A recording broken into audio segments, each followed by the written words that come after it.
Time Warner Audiobooks presents Thinking for a Change, 11 Ways Highly Successful People Approach Life and Work. Written and read by John C. Maxwell. Hi, this is John Maxwell. Throughout my life, I've looked for answers to the question, why are some people successful and others not? Let me tell you a story that I believe reveals the solution. A friend of mine has 2 daughters. Kim, the 21-year-old daughter, applied to pharmacy school during her senior year of college. On the day that she got word that she was accepted, her older sister, Jenny, was there to share the news. Jenny was glad that Kim had achieved her goal, but she pitied her at the same time. "Mom," she said, "I feel sorry for Kim. She's going to have to go to school for 4 more years." Successful people think differently than unsuccessful people. One sister heard the news and was excited because she thought about the lucrative, rewarding career that was going to open up to her after graduate school. The other sister thought only about the amount of time it would take to achieve it. If you're currently not successful, or you are not as successful as you would like to be, it may be because you are not thinking your way to the top. To place yourself on the pathway of success, I suggest that you do the following. Listen to each chapter to better understand successful thinking. Evaluate yourself at the end of each chapter by answering the thinking question. Take the steps included to implement the kind of successful thinking contained in the chapter. Together for the next 14 chapters, we will take a thinking trip. It could be the difference that makes all the difference in your life. Part 1. Change your thinking and change your life. Chapter 1. Understand the value of good thinking. What is the one thing successful people have in common? What is the one thing that separates those who go to the top from those who never seem to get there? The answer? Good thinking. Those who embrace good thinking as a lifestyle understand the relationship between their level of thinking and their level of progress. In the first book I wrote back in 1979, entitled Think on These Things, I said, "Your life today is a result of your thinking yesterday. Your life tomorrow will be determined by what you think today." The title of that book was inspired by the words of the Apostle Paul, who admonished, "Whatever is true, whatever is honorable, whatever is just, whatever is pure, whatever is pleasing, whatever is commendable, if there is any excellence, and if there is anything worthy of praise, think about these things." Those words were often quoted to me by my father, Melvin Maxwell. They were important to him because he is an example of someone who changed his thinking and therefore changed his life. If you met my dad, he would tell you that he was born with a naturally negative bent to his thinking. In addition, he grew up during the Depression, and when he was 6 years old, his mother died. But as a teenager, he began to see that all the successful people he knew had one thing in common. Their lives were filled with positive thoughts about themselves and others. He desired to be successful like them, so he embarked on the daily task of changing his thinking. He became a college president and touched the lives of innumerable people. To this day, he is my hero. Changing from negative to positive thinking isn't always easy, especially if you're someone who has a difficult time with change. For some people, it's a lifelong struggle. When it comes to making positive personal changes, do you know what most people's #1 challenge is? It's their feelings. They want to change, but they don't know how to get past their emotions. But there is a way to do it. Take a look at the truth contained in the following syllogism. Major premise: I can control my thoughts. Minor premise: my feelings come from my thoughts. Conclusion: I can control my feelings by controlling my thoughts. If you are willing to change your thinking, you can change your feelings. If you can change your feelings, you can change your actions. And changing your actions based on good thinking can change your life. Becoming a better thinker is worth your effort because the way you think really impacts every aspect of your life. It doesn't matter whether you are a business person, teacher, parent, scientist, pastor, or corporate executive. Good thinking will make you a better business person, teacher, parent, scientist, pastor, or corporate executive. Good thinking creates the foundation for good results. If you don't like the crop you're reaping, you need to change the seed you're sowing. When it comes to achievement, the seed is your thinking. Good thinking increases your potential. If your thinking shapes who you are, then it naturally follows that your potential is determined by your thinking. Achieving your potential comes from making progress, and progress is often just a good idea away. That was certainly true of Sam Walton, the founder of Walmart. He explained, "I guess in all my years, what I heard more often than anything was, a town of less than 50,000 people in population cannot support a discount store for very long." But Walton did not think the way his competitors thought, and for that reason, his potential was greater. Today, Walmart is the world's largest retailer, employing more than 1 million people and achieving annual sales in excess of $191 billion. Every week, more than 100 million customers visit Walmart stores. For many people, the greatest detriment to their success tomorrow is their thinking today. If their thinking is limited, so is their potential. But if people can keep growing in their thinking, they will constantly outgrow what they're doing. Good thinking produces more good thinking if you make it a habit. Albert Einstein observed, "The solutions to the problems we face today cannot be solved on the same level of thinking we were at when we created them." Look around you, and you'll see that it is true. The world keeps getting more and more complicated. The good news is that no matter how complicated life gets or how difficult problems may seem, good thinking can make a difference if you make it a consistent part of your life. The more you engage in good thinking, the more good thoughts you will continue to think. I believe that good thinking isn't just one thing. It consists of several specific thinking skills. Becoming a good thinker means developing those skills to the best of your ability. In Built to Last, Jim Collins describes what it means to be a visionary company. He describes these companies this way. A visionary company is like a great work of art. Think of Michelangelo's scenes from Genesis on the ceiling of the Sistine Chapel, or a statue of David. Think of a great and enduring novel like Huckleberry Finn or Crime and Punishment. Think of Beethoven's Ninth Symphony. Think of a beautifully designed building like the masterpieces of Frank Lloyd Wright. You can't point to any one single item that makes the whole thing work. It's the entire work, all the pieces working together to create an overall effect that leads to enduring greatness. Good thinking is similar. You need all the thinking pieces to become the kind of person who can achieve great things. Those pieces include the following 11 skills. Seeing the wisdom of big picture thinking. Unleashing the potential of focused thinking. Discovering the joy of creative thinking. Recognizing the importance of realistic thinking.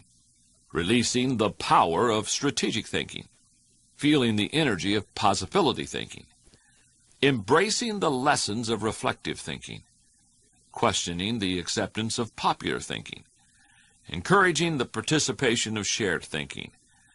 Experiencing the satisfaction of unselfish thinking, and enjoying the return of bottom-line thinking. As you become acquainted with each skill, you will discover that you do some well and others you don't. Learn to develop each of these kinds of thinking, and you will become a better thinker. Master all that you can, and your life will change.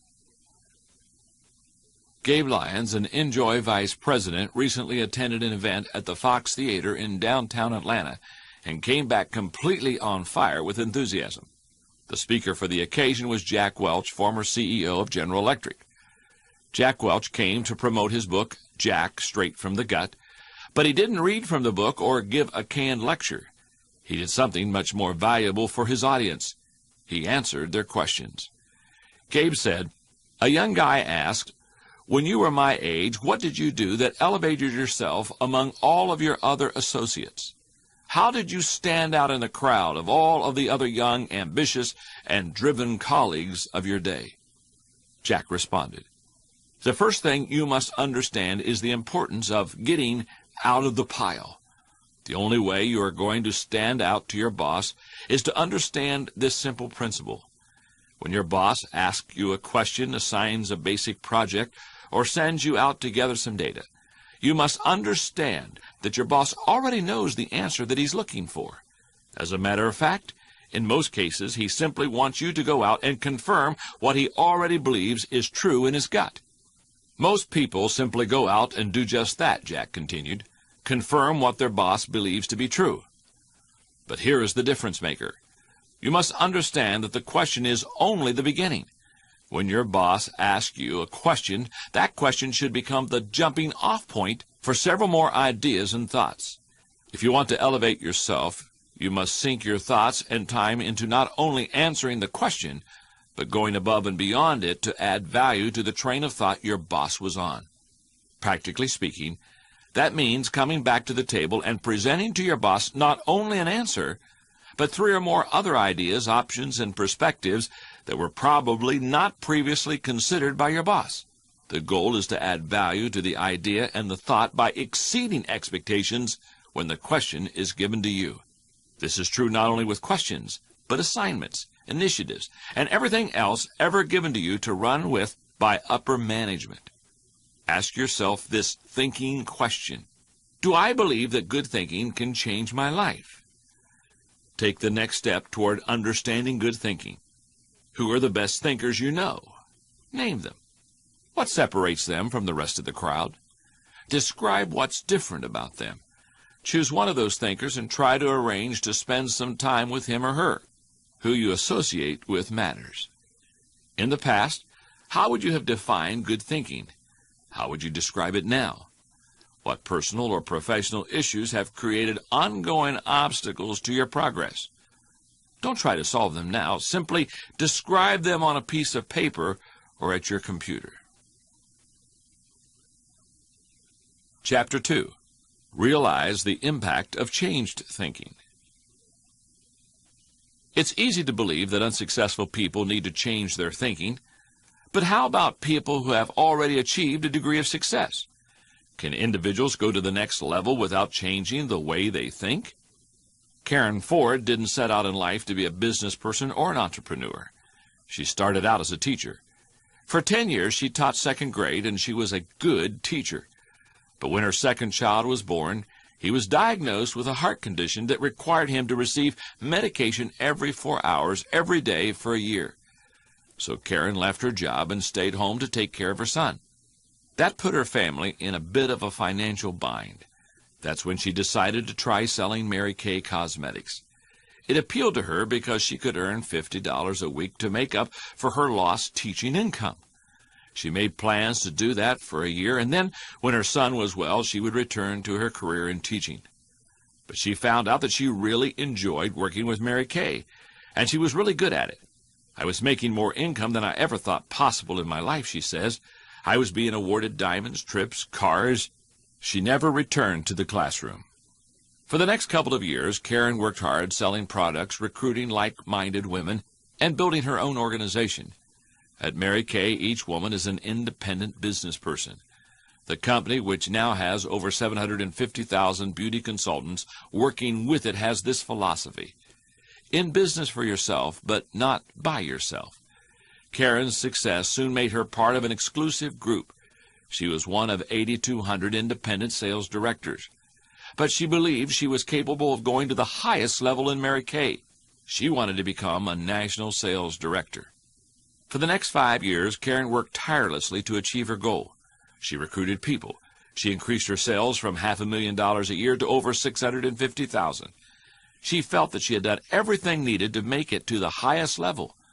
But when the call finally came from Mary Kay in 1995, it was to tell her that she had not been appointed a national sales director. Karen was told that the main reason she hadn't made it was that she had gathered a bunch of followers who were simply trying to carry out her dreams and goals, not leaders who could achieve on their own and rally others to succeed. Karen was ready to quit Mary Kay. She attempted multiple times to write her letter of resignation, but she just couldn't do it. She kept thinking about the people in her organization and the hopes and the dreams they had. She didn't want to change her goal. Instead, she determined to change herself. She went on a personal growth binge, devouring every leadership book and tape she could get her hands on. She made it her goal to learn how to lead leaders. When she reemerged and began to work with her people again, she started creating strategies and systems that would help her people to grow as she had. And she determined to become the best business person she could at her current level. Because Karen changed herself from the inside out, she began attracting different kinds of people. People who could think and lead as she did. And she took them to new levels of achievement. On October 1st, 1998, she received another phone call from Mary Kay headquarters. This time she was informed that she had accomplished what only 170 other Mary Kay consultants around the world had done. She had been made a national sales director. It's hard to overstate the value of changing your thinking. Good thinking can do many things for you. Generate revenue, solve problems, and create opportunities. It can take you to a whole new level, personally and professionally. It really can change your life. Here are some things you need to know about changing your thinking. Changed thinking is not automatic. The unhappy truth is that a change in thinking doesn't happen on its own. Good ideas rarely go out and find the person. If you want to become a better thinker, you need to work at it. But the good news is that once you begin to become a better thinker, the good ideas keep coming. Changed thinking is difficult. The only people who believe thinking is easy are those who aren't in the habit of engaging in it. Nobel Prize-winning physicist Albert Einstein, one of the best thinkers who ever lived, asserted, "Thinking is hard work. That's why so few do it." Changed thinking is worth the investment. When you take the time to learn how to change your thinking and become a better thinker, you are investing in yourself. A human mind with the ability to think well is like a diamond mine that never runs out. Changed thinking is the best gift that you can give others.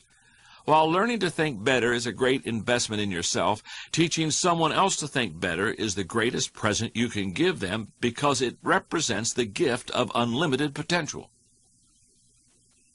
Most people who are not content with their lives don't know the reason why.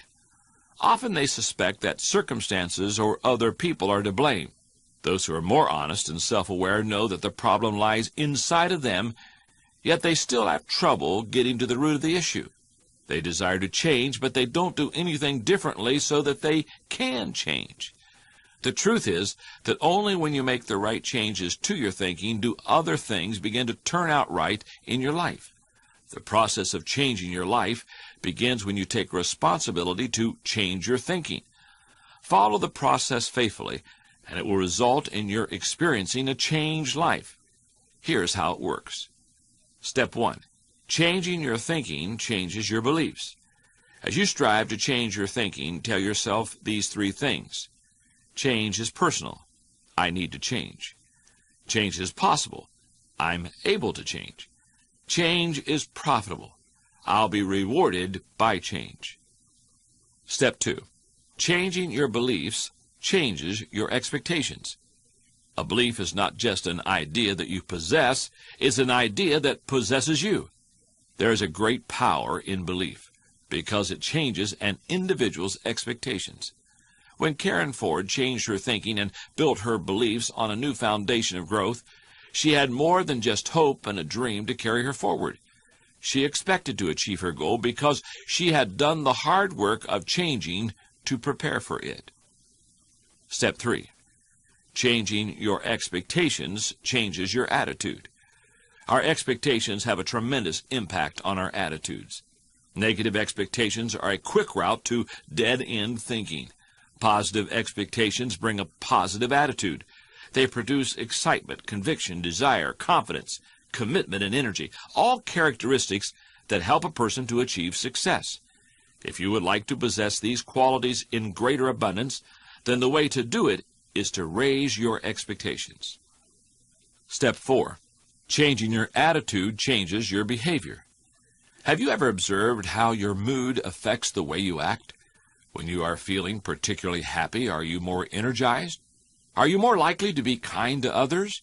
Do you take on tasks more readily and complete them with confidence and competence?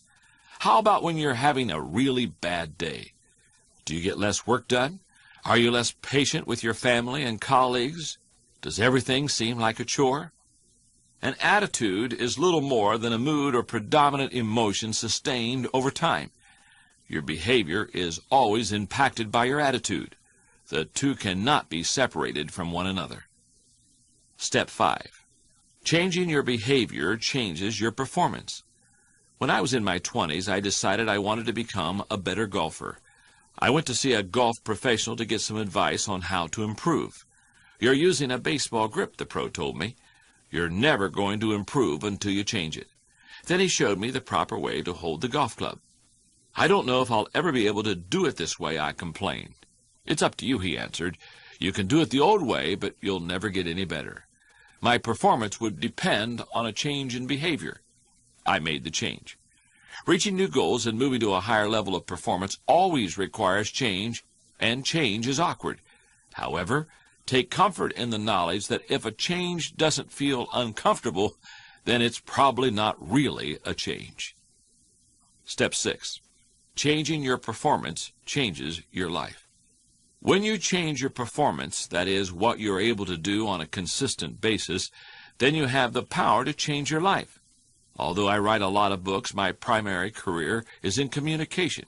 Each year I speak in person to more than 350,000 people. Now, if you had heard me speak 3.5 decades ago when I started my career, you never would have expected me to achieve such success. Let's just say I was less than inspiring. But my desire was to reach my potential. I was determined to improve. To get the end result of changing my performance, I started the process of growth by changing my thinking. I knew that I could not approach communication in the same way mentally and perform differently. I began by studying speakers who were respected in my limited circle of experience and watching what they did. I tried to figure out what they were doing. Then I copied them. The next thing I did was take a more intellectual route to communication. I used research, stats, and etymology. In the process, I learned a little more, particularly when it came to preparation and writing. With those skills under my belt, I began studying people who were on a level of skill beyond anyone in my circle. I saw how they connected with an audience, and I began trying to do the same. I realized that people learned better when there was some kind of a hook. I saw how people responded to humor and incorporated the kind of humor that I was good at. It took me 8 years to learn how to be myself before an audience and to develop my own style. Progress always requires change. Going to a new level always requires changing your mind. I know that you know that intuitively, but you need to make that idea a foundation to the way that you live your life. Martin Grunder tells a story about Mark Victor Hansen, the motivational speaker who created the chicken soup for the soul empire.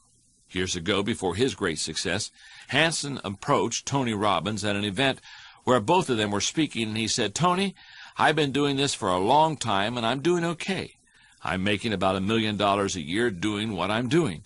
I know for a fact that you made $156 million last year with your speaking and teaching and all of your products. How do you do it? How can I do it?" Grunder says Robbins turned to Hansen and asked, "Who is in your mastermind group?" That's a group of like-minded people someone meets with to generate ideas and have accountability. "Millionaires," replied Hansen. "We're all millionaires." "That's what you're doing wrong," Robbins remarked. "You need to find yourself some billionaires and begin associating with them. They'll get you thinking at their level." To say that Hansen has gone to another level since that conversation is stating it mildly. His goal is to sell 1 billion chicken soup books, and he is well on his way to accomplishing that. Do you want to succeed where you have failed before? Do you want to go to a level you never even dreamed possible? If you do, don't start by trying to change your actions. Start by changing your mind. Nothing else you can do will have as great an impact. Thinking question. Is my desire for success and to improve my life strong enough to prompt me to change my thinking? Measuring the impact of change thinking. When Karen Ford faced obstacles in her path to the next level and failed, she was tempted to quit. How have you handled similar situations? List several major disappointments you've faced in your career or personal life and how you responded. Now ask yourself, when you have tried to improve your life in the past, where have you focused your energy? Write down the following 6 words: thinking, beliefs, expectations, attitude, behavior, and performance. Using that list, rank where you ordinarily place the most emphasis by marking it with a 1. Mark the next most important area with a 2 and proceed until you've ranked all 6 in order. Based on your answers, how much will you have to change the way you naturally want to do things in order to change your thinking as outlined in the chapter? Explain.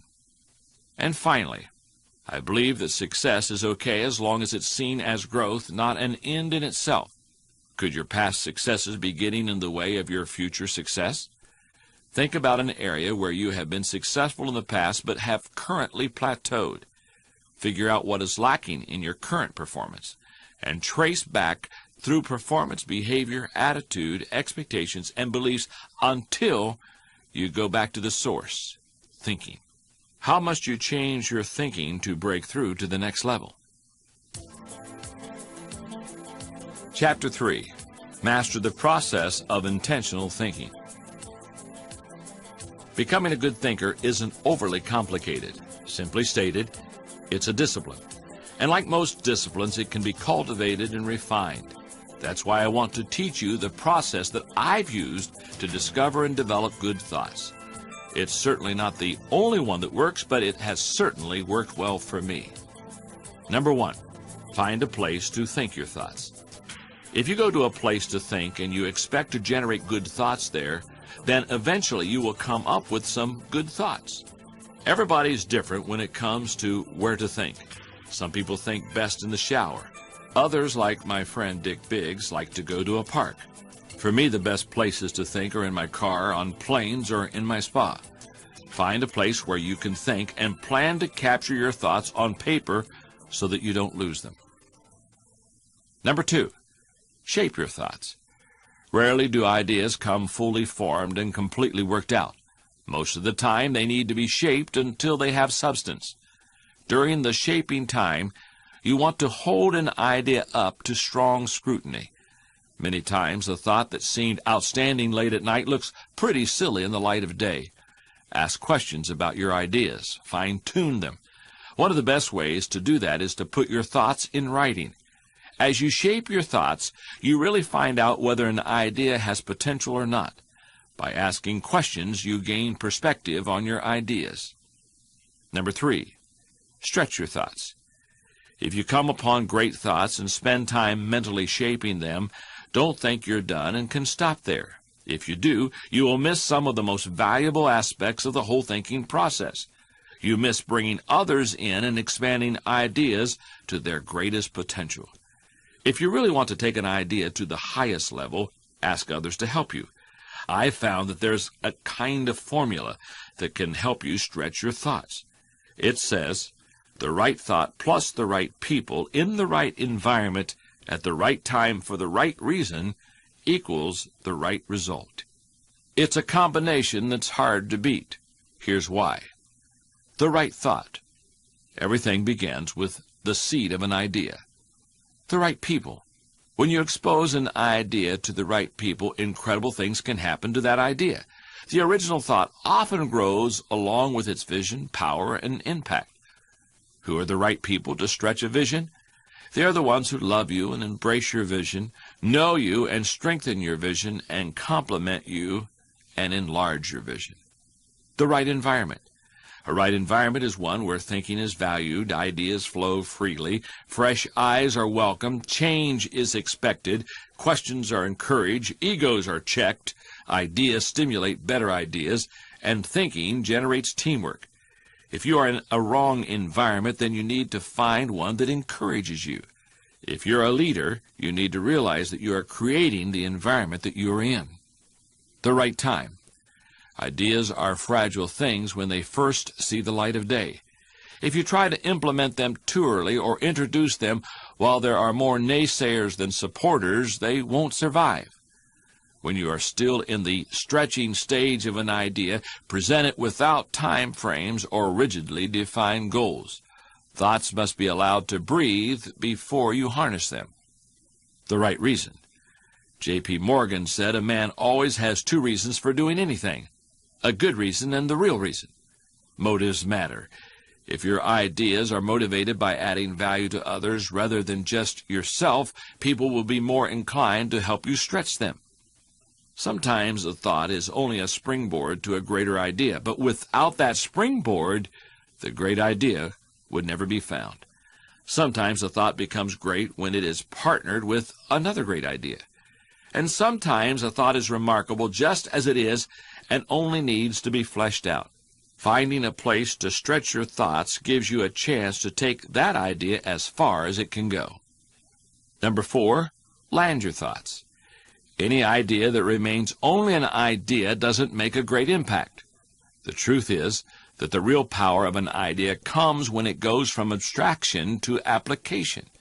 If you want your thoughts to make an impact, you need to land them with others first so that they can someday be implemented.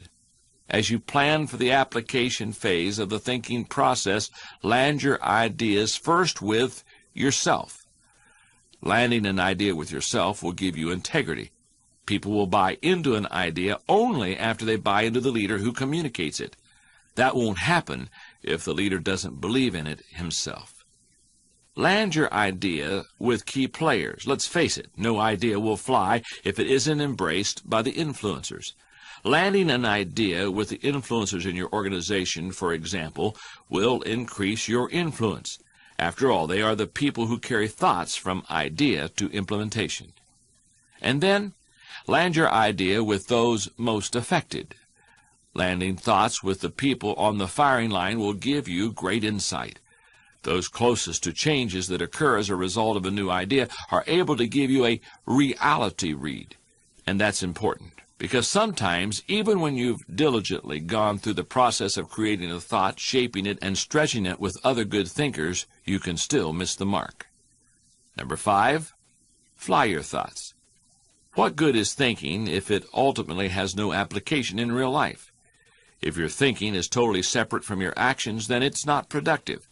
And that's the value of learning how to master the process of thinking well. It leads you to productive thinking. If you're able to develop the discipline of good thinking and turn it into a lifetime habit, then you will be productive all of your life. Once you've created, shaped, stretched, and landed your thoughts, then flying them can be fun and easy. Give your plans the right amount of thinking time, and you'll find that the implementation time decreases and the results get better. Your thinking time is like the runway of an airport. Just as the larger planes need a longer runway to fly, big ideas need a long runway of thinking to be launched. In every chapter, I will give you a practical way to approach the kind of thinking explained in that chapter. For this chapter on mastering the process of good thinking, I recommend the following 6 steps. Number 1, expose yourself to good input. Good thinkers are always looking for things to get the thinking process started. However, what you put in always impacts what comes out. I recommend that you read books, review trade magazines, listen to tapes, and spend time with good thinkers. And when something intrigues you, whether it's someone else's idea that you discovered or a seed of an idea that you've come up with, keep it in front of you. Put it somewhere in your favorite thinking place to stimulate your thinking. Number 2, expose yourself to good thinkers. Another way to gain good input is by spending time with the right people. All of the people in my life whom I consider to be close friends or colleagues are thinkers. They are constantly trying to grow and learn. The writer of Proverbs observed that sharp people sharpen one another, just as iron sharpens iron. If you want to be a sharp thinker, get around sharp people. Number 3, choose to think good thoughts. To become a good thinker, you must become intentional about your thinking process. Regularly put yourself in the right place to think, shape, stretch, and land your thoughts. Make it a priority. Remember, thinking is a discipline. Recently, I had breakfast with Dan Cathy, the president of Chick-fil-A, a fast food chain with its headquarters in the Atlanta area. I asked him if he made thinking time a high priority in his life. Not only did he say yes, but he told me about what he calls his thinking schedule. It helps him to fight the hectic pace of life that discourages intentional thinking. Dan says he sets aside time just to think for a half a day every 2 weeks, for 1 whole day every month, and for 2 or 3 full days every year. Dan explains, "This helps me to keep the main thing, since I am so easily distracted."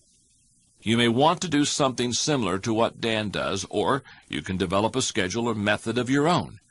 No matter what you choose to do, go to your thinking place, take paper and pen, and make sure you capture your ideas in writing.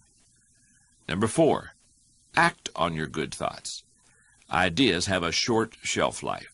You must act on them before the expiration date. The ultimate goal of thinking is application. World War I flying ace Eddie Rickenbacker said, "I can give you a 6-word formula for success. Think things through, then follow through." Number 5, allow your emotions to create another good thought. When I was a pastor, I counseled many people. In that process, I discovered that for some people, the greatest challenge to becoming a good thinker is their emotional turmoil or baggage. Past hurts or current worries prevent them from spending productive time thinking. To start the thinking process, you cannot rely on your feelings. If you wait until you feel like doing something, you will likely never accomplish it. The same is true for thinking. You cannot wait until you feel like thinking to do it. However, I found that once you engage in the process of good thinking, you can use your emotions to feed the process and create mental momentum. Try it for yourself. After you go through the disciplined process of thinking and experience some success, allow yourself to enjoy the moment and try riding the mental energy of that success. If you're like me, it's likely to spur additional thoughts and productive ideas. And number 6, repeat the process. One good thought does not make a good life. The people who have one good thought and try to write it for an entire career often end up unhappy or destitute. They are the one-hit wonders, the one-book authors, the one-message speakers, the one-time inventors who spend their life struggling to protect or promote their single idea. Success comes to those who have an entire mountain of gold that they continually mine, not those who find one nugget and try to live on it for 50 years. To become someone who can mine a lot of gold, you need to keep repeating the process of good thinking. It doesn't matter whether you were born rich or poor. It doesn't matter if you have a 3rd-grade education or possess a PhD. It doesn't matter if you suffer from multiple disabilities or you're the picture of health. No matter what your circumstances, you can learn to be a good thinker. All you have to do is to be willing to engage in the process every day. Here's a thinking question for you. Am I willing to pay the price to cultivate the habit of giving birth to, nurturing, and developing great thoughts every day? Here's how you can put good thinking into action. Number 1, if you don't already have a good thinking place, you need to find one. Where will you choose to create your thoughts? Number 2, who are the good thinkers in your life? List them. Number 3, what are you currently working on that could benefit from some think time? You may want to address the issue you identified at the end of Chapter 1. Take some time to write down the problem. Number 4, spend some time thinking about that issue. Then get together the good thinkers in your life to help you stretch and then land your thoughts. Number 5, what good input are you regularly exposing yourself to? Do you have a plan for growth? What magazines, journals, or tape services do you subscribe to just to challenge yourself as a thinker? If you don't already do that, then begin immediately. Choose 3 to 5 resources that you can begin using to improve yourself. Part 2, 11 Thinking Skills Every Successful Person Needs. Chapter 4, Acquire the Wisdom of Big Picture Thinking.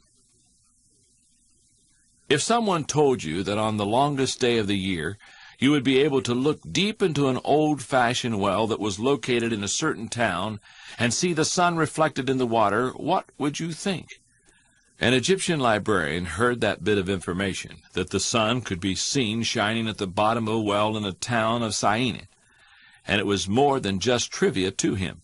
He surmised that if it made a reflection in a well, the sun must be directly overhead, and if it were directly overhead, then it would cast no shadows from upright columns or posts.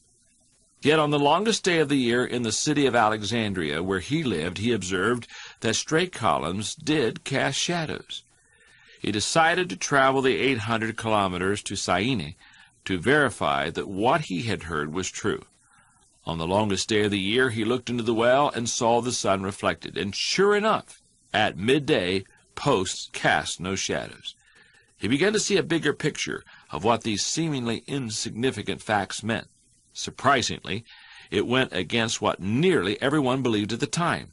You see, the librarian's name was Eratosthenes, and he lived more than 2,200 years ago. As the director of the greatest library in the world, the Library of Alexandria in Egypt was said to possess hundreds of thousands of scrolls. He was at the intellectual capital of the world for his time. In the 3rd century B.C., nearly every scholar in Alexandria and around the world believed that the earth was flat. But Eratosthenes reasoned that if the sun's light came down straight and the earth was flat, then there would be no shadows in both locations. If there were shadows in one location but not the other, then there could be only one logical explanation. The surface of the earth must be curved. That's a pretty impressive mental leap, although it seems perfectly logical to us today. But Eratosthenes made the big picture connection by using everyday facts and putting them together. What's even more impressive is that he actually calculated the size of the earth. Using basic trigonometry, he measured the angle of the shadows and calculated that it was approximately 7.12 degrees. That's about 1/50th of a circle. And he reasoned that if the distance between Syene and Alexandria was 800 kilometers, then the earth must be around 40,000 kilometers in circumference. He wasn't far off. The actual circumference of the earth through the poles is 40,008 kilometers. You don't have to be a scientist or a mathematician to embrace big-picture thinking or to benefit from it. It can help any person in any profession. Spend time with big-picture thinkers and you will discover the following. Big-picture thinkers learn continually. Big-picture thinkers are never satisfied with what they already know. They are always visiting new places, reading new books, meeting new people, learning new skills, and because of that practice, they are often able to connect the unconnected just as Eratosthenes did. They are lifelong learners. One of the things that I do to help me to maintain a learner's attitude is spend a few moments every morning thinking about my learning opportunities for the day. As I review my calendar and to-do list, knowing who I will meet that day, what I will read, which meetings I will attend, I note where I am most likely to learn something, and I mentally cue myself to look attentively for something that will improve me. If you desire to keep learning, I want to encourage you to examine your day and look for opportunities to learn. Big-picture thinkers listen intentionally. One of the best ways to broaden my experience is to listen to someone who has expertise in an area where I don't. When you meet with people, it's good to have an agenda so that you can learn. It's a great way to partner with people who can do things you can't. Big-picture thinkers understand that there are lots of things they do not know. They frequently ask penetrating questions to enlarge their thinking and understanding. If you want to become a better big-picture thinker, then become a good listener. Big-picture thinkers look expansively. Human beings are in the habit of seeing their own world first. Big-picture thinkers realize there is a world out there besides their own, and they make an effort to get outside of themselves and see other people's worlds through their eyes. To see how others see, you must first find out how they think. Becoming a good listener certainly helps with that. So does getting over your personal agenda and trying to take the other person's perspective. Big-picture thinkers live completely. Becoming a big-picture thinker can help you to live with wholeness, to live a very fulfilling life. People who see the big picture expand their experience because they expand their world. As a result, they are able to accomplish more than narrow-minded people. And they experience fewer unwanted surprises, too, because in any given situation, they are more likely to see the many components involved: issues, people, relationships, timing, and values. They are also, therefore, usually more tolerant of other people in their thinking. Intuitively, you probably know that big picture thinking is beneficial. After all, few people want to be close-minded. No one sets out to be that way. But just in case you're not completely convinced, here are several specific reasons why you should make the effort to become a better thinker when it comes to the big picture. Number one, big picture thinking allows you to lead. A few years ago in Leadership Journal, Lynn Anderson described an incident from American history as an illustration of limited thinking. More than 3 centuries ago, the Pilgrims landed on the shores of the American continent with great courage and vision. In their first year, a small group of settlers established a town. The next year, they elected a town council. In their third year, that council proposed building a road 5 miles into the wilderness for westward expansion. But the following year, the people criticized the proposal as a waste of public funds. Evidently, they couldn't see the big picture. As Anderson pointed out, the Pilgrims had once been able to see across the oceans. They now could not look 5 miles into the wilderness. You can find many big-picture thinkers who aren't leaders, but you will find few leaders who are not big-picture thinkers. Leaders must be able to see the vision before their people do. In fact, leaders not only see the big picture before others do, they also see more of it. This allows them to size up situations taking into account many variables. Leaders who see the big picture discern potential possibilities as well as problems. As Max Dupree says, the first responsibility of leaders is to define reality. Doing that allows them to form a foundation to build the vision. Once they have done that, leaders can sketch a picture of where the team is going. Too often, when people present the big picture, it is drawn up as a bright image without any challenges or obstacles. That false portrait only leads to discouragement when people actually take the journey. The goal of leaders shouldn't be to merely make their people feel good, but to help them be good and accomplish the dream. The vision shown accurately will allow leaders to show how the future connects with the past to make the journey more meaningful. Most people want to touch their past before they are willing to reach out to their future. When they can do that, moving forward seems natural and right. When leaders recognize this need for connection and bridge it, then they can seize the moment when the timing is right. In leadership, when to move is as important as what you do. Number 2, big picture thinking keeps you on target. To get things done, you need focus. However, to get the right things done, you need also to consider the big picture. Only by putting your daily activities in the context of the big picture will you be able to stay on target. Number 3, big picture thinking allows you to see what others see. In human relations, one of the most important skills you can develop is the ability to see things from the other person's point of view. It's one of the keys to working with clients, satisfying customers, maintaining a marriage, raising children, helping those who are less fortunate, etc. All interactions with people are enhanced by the ability to put yourself in another person's shoes. How do you get outside of yourself and look at things from another perspective? You look beyond yourself, your own interest, and your own world.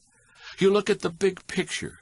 When you work to consider an issue from every possible angle, examine it in the light of other people's history, discover other people's interests and concerns, and try to set your own agenda, you begin to see what others see. And that is a powerful thing when it comes to working with people. Number 4, big picture thinking promotes teamwork. If you participate in any kind of team activity, then you know how important it is that team members see the whole picture, not just their own part. Anytime a person doesn't know how his work fits with that of his teammates, then the whole team is in trouble. The better the grasp team members have of the big picture, the greater their potential to work together as a team. Number 5, big picture thinking keeps you from being caught up in the mundane. Let's face it, there are aspects of everyday life that are absolutely necessary but thoroughly disinteresting. Big picture thinkers don't let the grind get to them because they don't lose sight of the all-important overview. They know that the person who forgets the ultimate is a slave to the immediate. I begin each day with a big picture mindset. To accomplish this, I look at my written agenda for the day. It allows me to see the whole day at a glance. Out of my schedule, I pick out the main event. This is the one event that is most important for me to do well, the thing that will make or break my day. In preparation for the day, I focus on that main event and ask myself, in order to make the main event a good event, what must I know? What must I do? What must I see? And what must I eliminate? Once I answer these questions, I am able to approach my day with a big picture perspective. Some things will be fun, some things won't. But with preparation, the most important thing will be done well. Number 6. Big picture thinking helps you to chart uncharted territory. Have you ever heard the expression, "We'll cross that bridge when we come to it"? That phrase was undoubtedly coined by someone who had trouble seeing the big picture. The only way to break new ground or move into uncharted territory is to look beyond the immediate and see the big picture.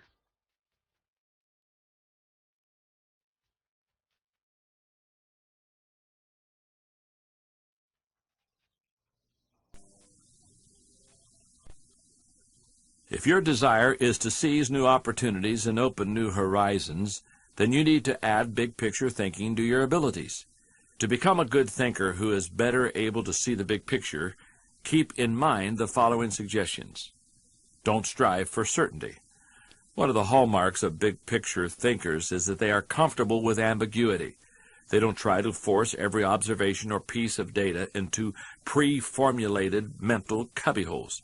Their thinking is broad, and they can juggle a lot of seemingly contradictory thoughts in their minds. Learn from every experience. Big picture thinkers broaden their outlook by striving to learn from every experience. They don't rest on their successes, they learn from them. More importantly, they learn from their failures. They are able to do that because they remain teachable. In my book, Failing Forward, I described the teachable spirit this way. Teachability is an attitude, a mindset that says, no matter how much I know or think I know, I can learn from this situation. That kind of thinking can help you turn adversity into advantage. It can make you a winner even during the most difficult circumstances. If you desire to be a big picture thinker, then get out there and try a lot of things, take a lot of chances, and take time to learn after every victory or defeat. Gain insight from a variety of people. Big picture thinkers learn from their experiences, but they also learn a lot by receiving insight from other people, from customers, employees, colleagues, and leaders. If you desire to broaden your thinking and see more of the big picture, then you will need to seek out wise counselors to help you along the way. But be wise in who you ask for advice. Talk to people who know and care about you, know their field, and bring experience deeper and broader than your own. Give yourself permission to expand your world. If you want to be a big picture thinker, you're going to have to go against the flow of the world. Society wants to keep people in boxes. Most people are mentally married to the status quo. They want what was, not what can be. They seek safety and simple answers. To think big picture, you need to give yourself permission to go a different way, to break new ground, to find new worlds to conquer. And when your world does get bigger, you need to celebrate. Never forget, there's more out there in the world than what you've experienced. Putting big picture thinking into action. On a scale of 1 to 10, with 1 being narrow and 10 being expansive, how are you when it comes to big picture thinking? Do you see the whole picture, or are you more likely to focus in on just one aspect? If your number is lower than 8, then you need to give yourself permission to expand your world, and then tenaciously work at becoming a better big-picture thinker. Pick a past problem or current project that you would like to use big-picture thinking to improve. Then use the following 2 exercises to expand your thinking. First, find the opposites. What is the obvious solution for success concerning this issue? Write it down. Now, what is an opposite solution, something that would resolve the issue but seems to contradict the first idea? Write it down. Okay, how can you make those seemingly contradictory ideas work together? Second, gain insight from others. Take that same issue, problem, or project to 3 to 5 people who can give you insight on it. Be sure to pick good people using the criteria in the chapter. They must know and care about you, know their field, and bring experience deeper and broader than your own. And before you meet with each of them, spend adequate time formulating the questions you want to ask. That process will help you clarify the issues, and it will show the people you meet with how much you respect their time. Finally, make learning from your experiences a regular part of your daily routine. Set aside a few minutes at the end of each day, or first thing the next morning, to review what you learn each day. Capture those thoughts in writing and file them so that you can retrieve and use them sometime in the future. Chapter 5. Unleash the potential of focus thinking. Most people spend lots of time drawing and coloring with crayons when they were kids. Unless you were born under a rock, you are probably familiar with the name Crayola. It is the most popular and recognized brand in the world when it comes to crayons. Every year, Barney & Smith, the company that makes Crayola products, manufactures nearly 3 billion crayons at a rate of 12 million a day. The company was founded in 1864. Up to the turn of the century, the company's main products were items such as red pigments for barn paint and carbon black used in making lamp black or automobile tires. Their primary method of product development was simple: ask their customers what their needs were, and then develop products in the laboratory to meet those needs. In 1900, the company began making slate pencils for the educational market, and they found that teachers were happy to tell company representatives what they desired. When teachers complained about poor chalk, Barney & Smith produced a superior dustless variety. When they complained that they couldn't buy a decent American crayon, the best were imported from Europe and very expensive, they developed the Crayola. The product was introduced to the market in 1903 as a box of 8 colors that cost a nickel.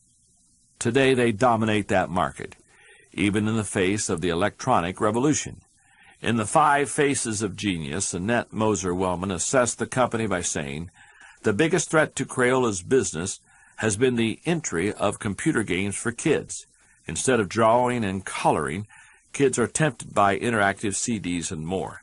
Instead of trying to dominate computer games, Crayola has chosen to flourish within their limitations. They do children's art products better than anyone." Barney & Smith could have lost focus in an attempt to chase new markets and diversify themselves. That's what toy manufacturer Coleco did. The company started out in leather goods in the 1950s and then switched to plastics. In the late 1960s, they were the world's largest manufacturer of above-ground swimming pools. They had found their niche. Yet in the 1970s and 80s, they chased after the computer game market and then low-end computers. You may remember ColecoVision.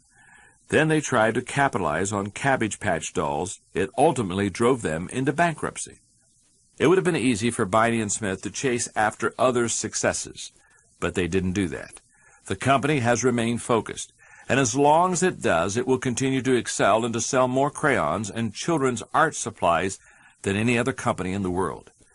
Just as focus is important to developing products for a company, it is also important for developing ideas for an individual.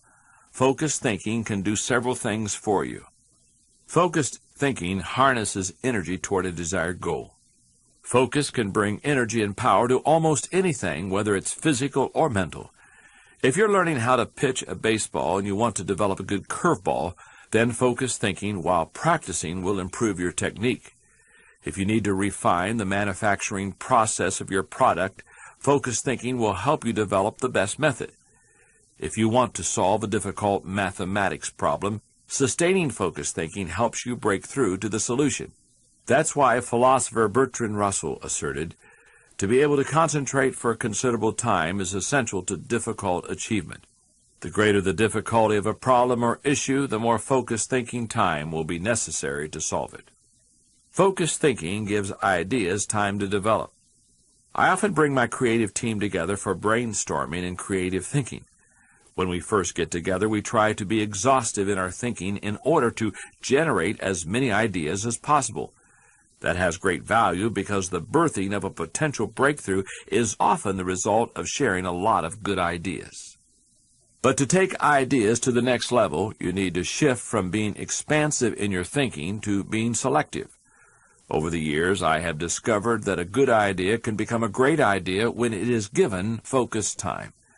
It's true that focusing on an idea for a long time can be very frustrating.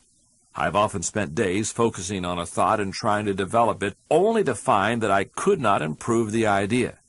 But sometimes my perseverance in focused thinking pays off. Focused thinking brings clarity to the target. Sociologist Robert Lind observed that knowledge is power only if a man knows what facts are not to bother about. Focused thinking removes distractions and mental clutter so that you can concentrate on an issue and think with clarity. That's crucial because if you don't know what the target is, how will you ever hit it? Focused thinking will take you to the next level. No one achieves greatness by becoming a generalist. You don't hone a skill by diluting your attention to its development. The only way to get to the next level is to focus. No matter whether your goal is to increase your level of play, sharpen your business plan, improve your bottom line, develop your subordinates, or solve personal problems, you need to focus. Where should you focus your thinking? Does every area of your life deserve dedicated focused thinking time? Of course the answer is no. When it comes to focused thinking, it's better to be selective rather than exhaustive. For me, that means dedicating in-depth thinking time to 4 areas: leadership, creativity, communication, and intentional networking. Your choices will probably be different. Here are a few suggestions to help you figure them out. Identify your priorities. The first thing you must take into account are your priorities for yourself, your family, and your team. There are many ways to determine priorities. If you know yourself well, then begin by focusing on your strengths, the things that make best use of your skills and God-given talents. Another way is to focus on what brings the highest return and reward. Do what you enjoy most and do best. You could use the 80-20 rule. Give 80% of your effort to the top 20% most important activities. Another way is to focus on exceptional opportunities that promise a huge return. The main thing is that you give your attention to the areas that bear fruit. Discover your gifts. Not all people are self-aware and have a good handle on their own skills, gifts, and talents. If you are someone with that kind of background, then you need to work extra hard now to figure out what your gifts are. Take a personality profile such as DISC or Myers-Briggs. Interview positive friends and family to see where they think you shine. Spend some time reflecting on past successes. If you're going to focus your thinking in your areas of strength, then you need to know what they are. Develop your dream. If you want to achieve great things, then you need to have a great dream. If you're not sure what your dream is, use your focused thinking time to help you to discover it. In the past, if your thinking has gone back to a particular area time after time, then you may be able to discover your dream there. Give it more focused time and see what happens. And once you find your dream, move forward without second-guessing. The younger you are, the more likely you will give your attention to many things. That's good because you're still getting to know yourself, your strengths, and your weaknesses. After all, if you focus your thinking only on one thing and your aspirations change, then you've wasted your best mental energy. As you get older and more experienced, the need to focus becomes more critical. The farther and higher you go, the more focused you can be and need to be. Once you have a handle on what you should focus your thinking on, the next issue you must resolve is how to go about doing it. Here are 5 suggestions to help you with the process. Number 1, remove distractions. Removing distractions is no small matter in our current culture, but it's critical because, as author and positive mental attitude advocate W. Clement Stone says, you can keep your mind off the things you don't want by keeping it on the things that you do want. How do you do it? First, by maintaining the discipline of practicing your priorities.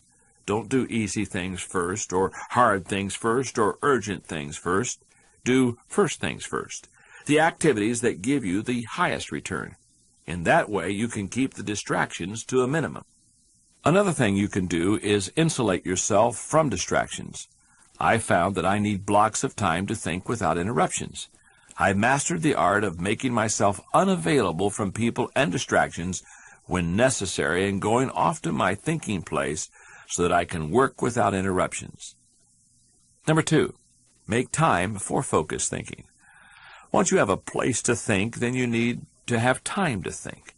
Because of the fast pace of our culture, people tend to multitask. But that's not always a good idea. Switching from task to task can lose you up to 40% efficiency. Number 3, keep items of focus before you.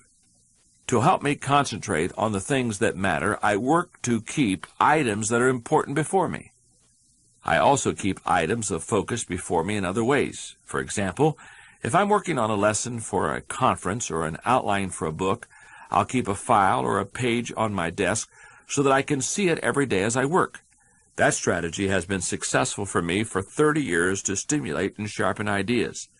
If you've never done it before, I recommend that you try it. Number 4, set goals. As a kid growing up, I didn't have any goals. I just wanted to have a good time and play ball. It wasn't until college that I became more focused. It was good that I was finally becoming more intentional about my life, but when I look back at those goals today, I laugh. The lifetime goals that I set were so small. If I had worked only until I achieved those goals, I would have fallen far short of where I am today.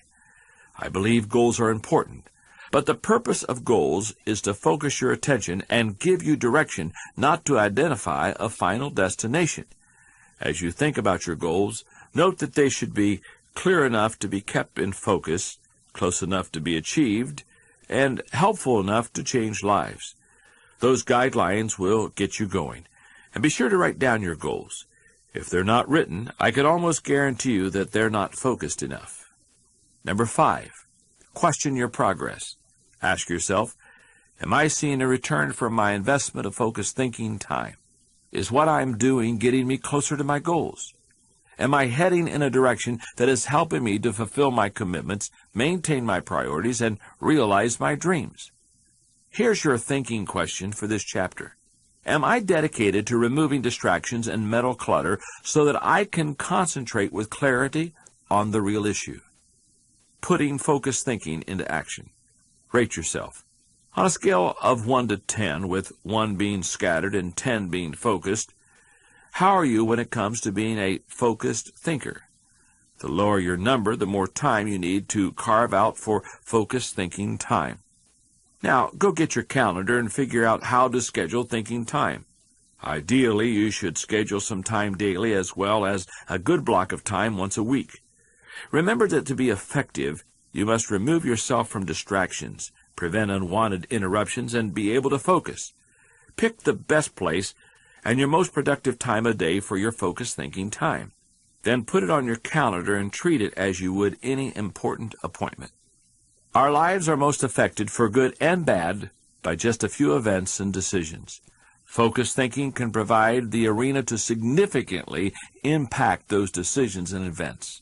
Determine which decisions currently on your plate are most important, and then schedule some of your thinking time during the week to address them. If you don't have goals, or your goals don't align with your dreams, then your focused time will be off track. Dedicate a large block of this week's thinking time to just thinking about and writing down your current goals. Chapter 6. Discover the Joy of Creative Thinking. When I went off to college as an 18-year-old, one of my first classes was Psychology 101. The teacher wanted us to learn as much about ourselves as others, so we were constantly taking tests, filling out personality profiles, and self-assessment questionnaires. I vividly remember completing a profile a few weeks into the course that measured various natural talents. I don't recall in what area I recorded my highest score, but my lowest score was in creativity. That crushed me. Not only did I value creativity and desire it, but I knew I required it in order to pursue my chosen profession. I was studying to go into the ministry. That meant that I would be spending hours and hours every week of my life writing, and I would speak to an audience at least 2 or 3 times a week for the next 4 decades. If I don't have the innate ability to come up with the creative thoughts myself, I thought, then I'll mine the creative thoughts of others. I knew that I could become a collector of thoughts more easily than I could become a creator of thoughts. Every day during the 3.5 decades since then, I have read great books, gathered great thoughts, and filed them away by subject for future use. For years, as I've written lessons and books, when I need a quote, story, or article on a topic, I need only to look in my files to find several excellent pieces of material that I had filed away just for such an occasion. By becoming a person who was always on the lookout for creative ideas by others, I learned to become a creative thinker myself. You can change your way of thinking just as I did. Creative thinking isn't necessarily original thinking. Most often, creative thinking is a composite of other thoughts a person discovers along the way. Even the great artists, whom we consider to be highly original, learned from the masters before them, modeled their work on that of others, and brought together a host of ideas and styles to create their own work in the form of something new. Do you consider yourself to be highly creative? Perhaps you're not even sure what I mean when I begin to ask about whether you are a creative thinker. Let me explain a few of my observations. These are characteristics that creative thinkers have in common. Creative thinkers value ideas. Creativity is about having ideas, lots of them. You will have ideas only if you value ideas. People most often explore ideas in their own areas of interest. For example, that's what my wife Margaret does. She has a great love for design and interior decoration. Often when we're out together looking for antiques or decor items, I am amazed at how quickly she can find exactly what she's looking for. Margaret gets dozens of catalogs and magazines, and she regularly reviews them to see new items and trends.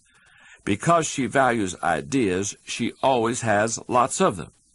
Creative thinkers explore options. I've yet to meet a creative thinker who didn't love options. Exploring a multitude of possibilities helps to stimulate the imagination, and when it comes to creativity, imagination is crucial. People who know me well will tell you that I place a very high value on options. Why? Because they provide the key to finding the best answer, not the only answer. For example, whenever team members come to me with a problem, I insist that they also supply 3 possible ways to solve them as well. Anyone can point out a problem. Only people who think well can present possible solutions. Creative thinkers embrace ambiguity. Creative people don't feel the need to stamp out uncertainty. They see all kinds of inconsistencies and gaps in life, and they often take delight in exploring those gaps, or in using their imagination to fill them in themselves. Creative thinkers celebrate the offbeat. Creativity, by its very nature, often explores off the beaten path and goes against the grain. Diplomat and longtime president of Yale University, Keenman Brewster, said, "There is a correlation between the creative and the screwball, so we must suffer the screwball gladly. To foster creativity in yourself or others, be willing to tolerate a little oddness." Creative thinkers connect the unconnected. Because a major aspect of creativity is based on utilizing others' ideas, there's great value in being able to connect one idea to another, especially to seemingly unrelated ideas. Years ago, when I began learning how to connect seemingly unconnected thoughts, I realized that it could often create something special. When you were a kid, did you ever play Connect the Dots? When you first looked at the page, it was just a jumble of dots. As you connected the dots, the picture the creator had envisioned emerged at the end of your pencil. It's easy to connect the dots if you know where you're going. Likewise, it's easy to connect ideas when you have a plan. Once you begin to think, you are free to collect. You ask yourself, what material relates to this thought? Once you have the material, you ask, what ideas can make the thought better? After that, you can correct or refine it by asking, what changes can make these ideas better? Finally, you connect the ideas by positioning them in the right context to make the thought complete and powerful. Creative thinkers don't fear failure. I firmly believe that overcoming failure is a key to success in life. In fact, I wrote a book based on the belief entitled Failing Forward. The thesis of the book is that the difference between average people and achieving people is their perception of and response to failure. But when it comes to creativity, the ability to be unafraid of failure is even more important. Why is that so crucial? Because creativity equals failure. Creativity requires a willingness to look stupid. It means getting out on a limb, knowing that the limb often breaks. Creative people know these things and still keep searching for new ideas. They just don't let the ideas that don't work prevent them from coming up with more ideas that do work. I believe creativity can improve a person's quality of life. Here are 5 specific things creative thinking has the potential to do for you. Creative thinking adds value to everything. Wouldn't you enjoy having a limitless reservoir of ideas that you could draw upon at any time? That's what creative thinking gives you. For that reason, no matter what you are currently able to do, creativity can make you capable of more. Creativity is being able to see what everybody else has seen and think what nobody else has thought so that you can do what nobody else has done. Sometimes creative thinking lies along the lines of invention, where you break new ground. Other times it moves along the lines of innovation, which helps you to do old things in a new way. But either way, it's seeing the world through sufficiently new eyes so that new solutions appear. Creative thinking compounds. 25 years ago, I became passionate about wanting to write books that would add value to people. With great zeal, I started working on my first book. Then the cold water of reality began to douse my flames of passion for writing. I discovered that writing was difficult. I stuck with it and kept working on becoming more creative. Today I've written over 30 books, and I have at least 7 more that I want to write. A young would-be author recently asked me, "How do you write 30 books?" My answer was simple: 1 word at a time. Over the years, I've found the following to be true. Creative thinking is hard work, but creative thinking compounds given enough time and focus. Creative thinking draws people to you and your ideas. Why do people continue to be fascinated by Leonardo da Vinci? Creativity is intelligence having fun. People admire intelligence, and they are always attracted to fun, so the combination is fantastic. If anyone could be said to have fun with his intelligence, it was Da Vinci. The diversity of his ideas and expertise is incredible. He was a painter, architect, sculptor, anatomist, musician, inventor, and engineer. The term Renaissance man was coined because of him. Just as people were drawn to Da Vinci and his ideas during his lifetime, and for centuries afterward, they are drawn to creative people today.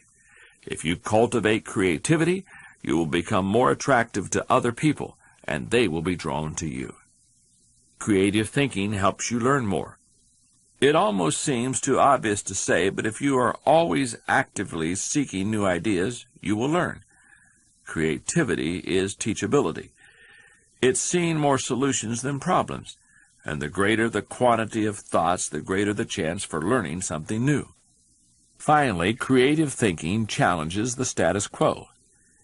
If you desire to improve your world or even your own situation, then creativity will help you. The status quo and creativity are incompatible. Creativity and innovation always walk hand in hand. A good illustration of how someone challenged the status quo through creativity can be seen in the story of Elvis Presley's estate after his death.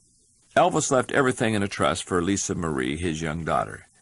In 1979, Lisa Marie's mother, Priscilla, became a co-executor of the trust and found that if something wasn't done, and quickly, the estate was on the road to ruin. Throughout his career, Elvis had received less than half of what he earned. Colonel Tom Parker, his manager, had a contract that took 50% of everything Elvis made right off the top. That and a lifestyle of free spending meant that Elvis was often strapped for cash. Several years before he died, Elvis sold off the rights to most of his recordings to raise money. Consequently, his estate received no royalty income from his music. Add to that situation a huge inheritance tax imposed by the government and an empty mansion, Graceland, gobbling up money through taxes and upkeep, and you can see that the situation looked bleak. Priscilla Presley started to think creatively.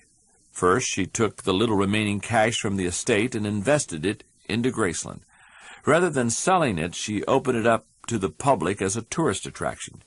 Just 38 days after it opened in 1982, it earned back its investment. The next thing she did was sever ties with Tom Parker so that 50% of the estate's earnings would not continue being funneled to him. Finally, Priscilla began to treat Elvis as a brand. She even promoted legislation in Tennessee to make his likeness intellectual property, which would belong to his estate.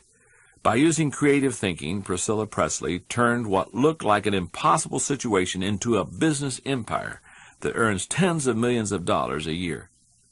At this point you may be saying, okay, I'm convinced that creative thinking is important, but how do I find the latent creativity within me? How do I discover the joy of creative thought? Here are 5 ways to do it. Number 1, remove creativity killers.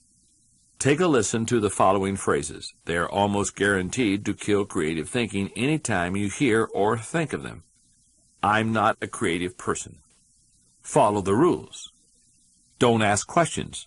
Don't be different. Stay within the lines. There is only one way. Don't be foolish. Be practical. Be serious. Think of your image. That's not logical. It's not practical. It's never been done. It can't be done. It didn't work for them. We tried that before. It's too much work. We can't afford to make a mistake. It will be too hard to administer. We don't have the time. We don't have the money. Yes, but play is frivolous. Failure is final. If you think you have a great idea, don't let anyone talk you out of it, even if it sounds foolish. Don't let yourself or anyone else subject you to creativity killers. After all, you can't do something new and exciting if you force yourself to stay in the same old rut. Number 2, think creatively by asking the right questions. Creativity is largely a matter of asking the right questions. Wrong questions shut down the process of creative thinking. They direct thinkers down the same old path, or they chide them into believing that thinking isn't necessary at all. To stimulate creative thinking, ask yourself questions such as, why must it be done this way? What is the root problem? What are the underlying issues? What does this remind me of? What is the opposite? What metaphor or symbol helps to explain it? Why is it important?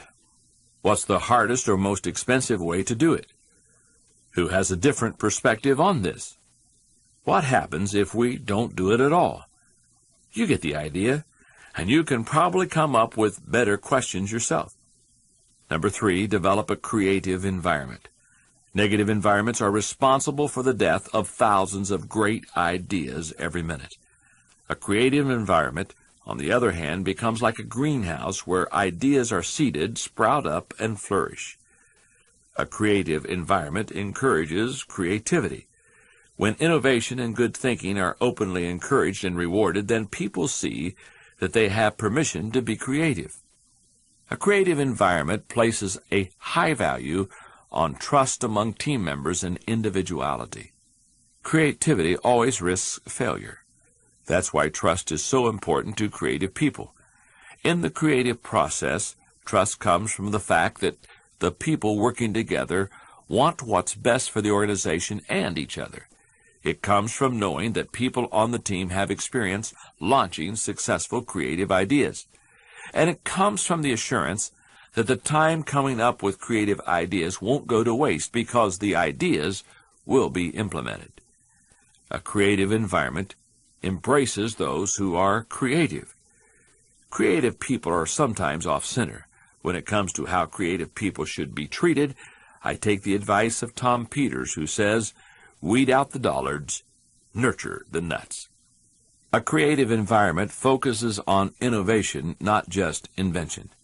Creative people say, "Give me a good idea and I'll give you a better idea." Fortunately, I learned this lesson early. Often I take an idea that someone else gives me and raise it to a higher level. For example, when I speak at one of my conferences, I frequently share with the audience the book idea I'm currently working on. Then I invite audience members to share their thoughts, ideas, and illustrations with me to make the book better. I tell them, "I'll take what you give me, make it better, and give you the credit." Then I smile and say, "Then I'll sell you the book." A creative environment places a high value on options. Creative people are always thinking about and looking for other ways of doing things because they know that options bring opportunities. When anyone in my inner circle brings me an item requiring a decision, I ask for three things: the best information possible, three possible options, and their reasoning behind the option they would choose. I have found that this kind of optional thinking often produces the best results. A creative environment is willing to let people go outside the lines. Most people automatically stay within the lines, even if they have been arbitrarily drawn or are terribly out of date. Remember, most limitations we face in life are not imposed on us by others. We place them there ourselves. Lack of creativity often falls into that category. If you want to be more creative, challenge boundaries.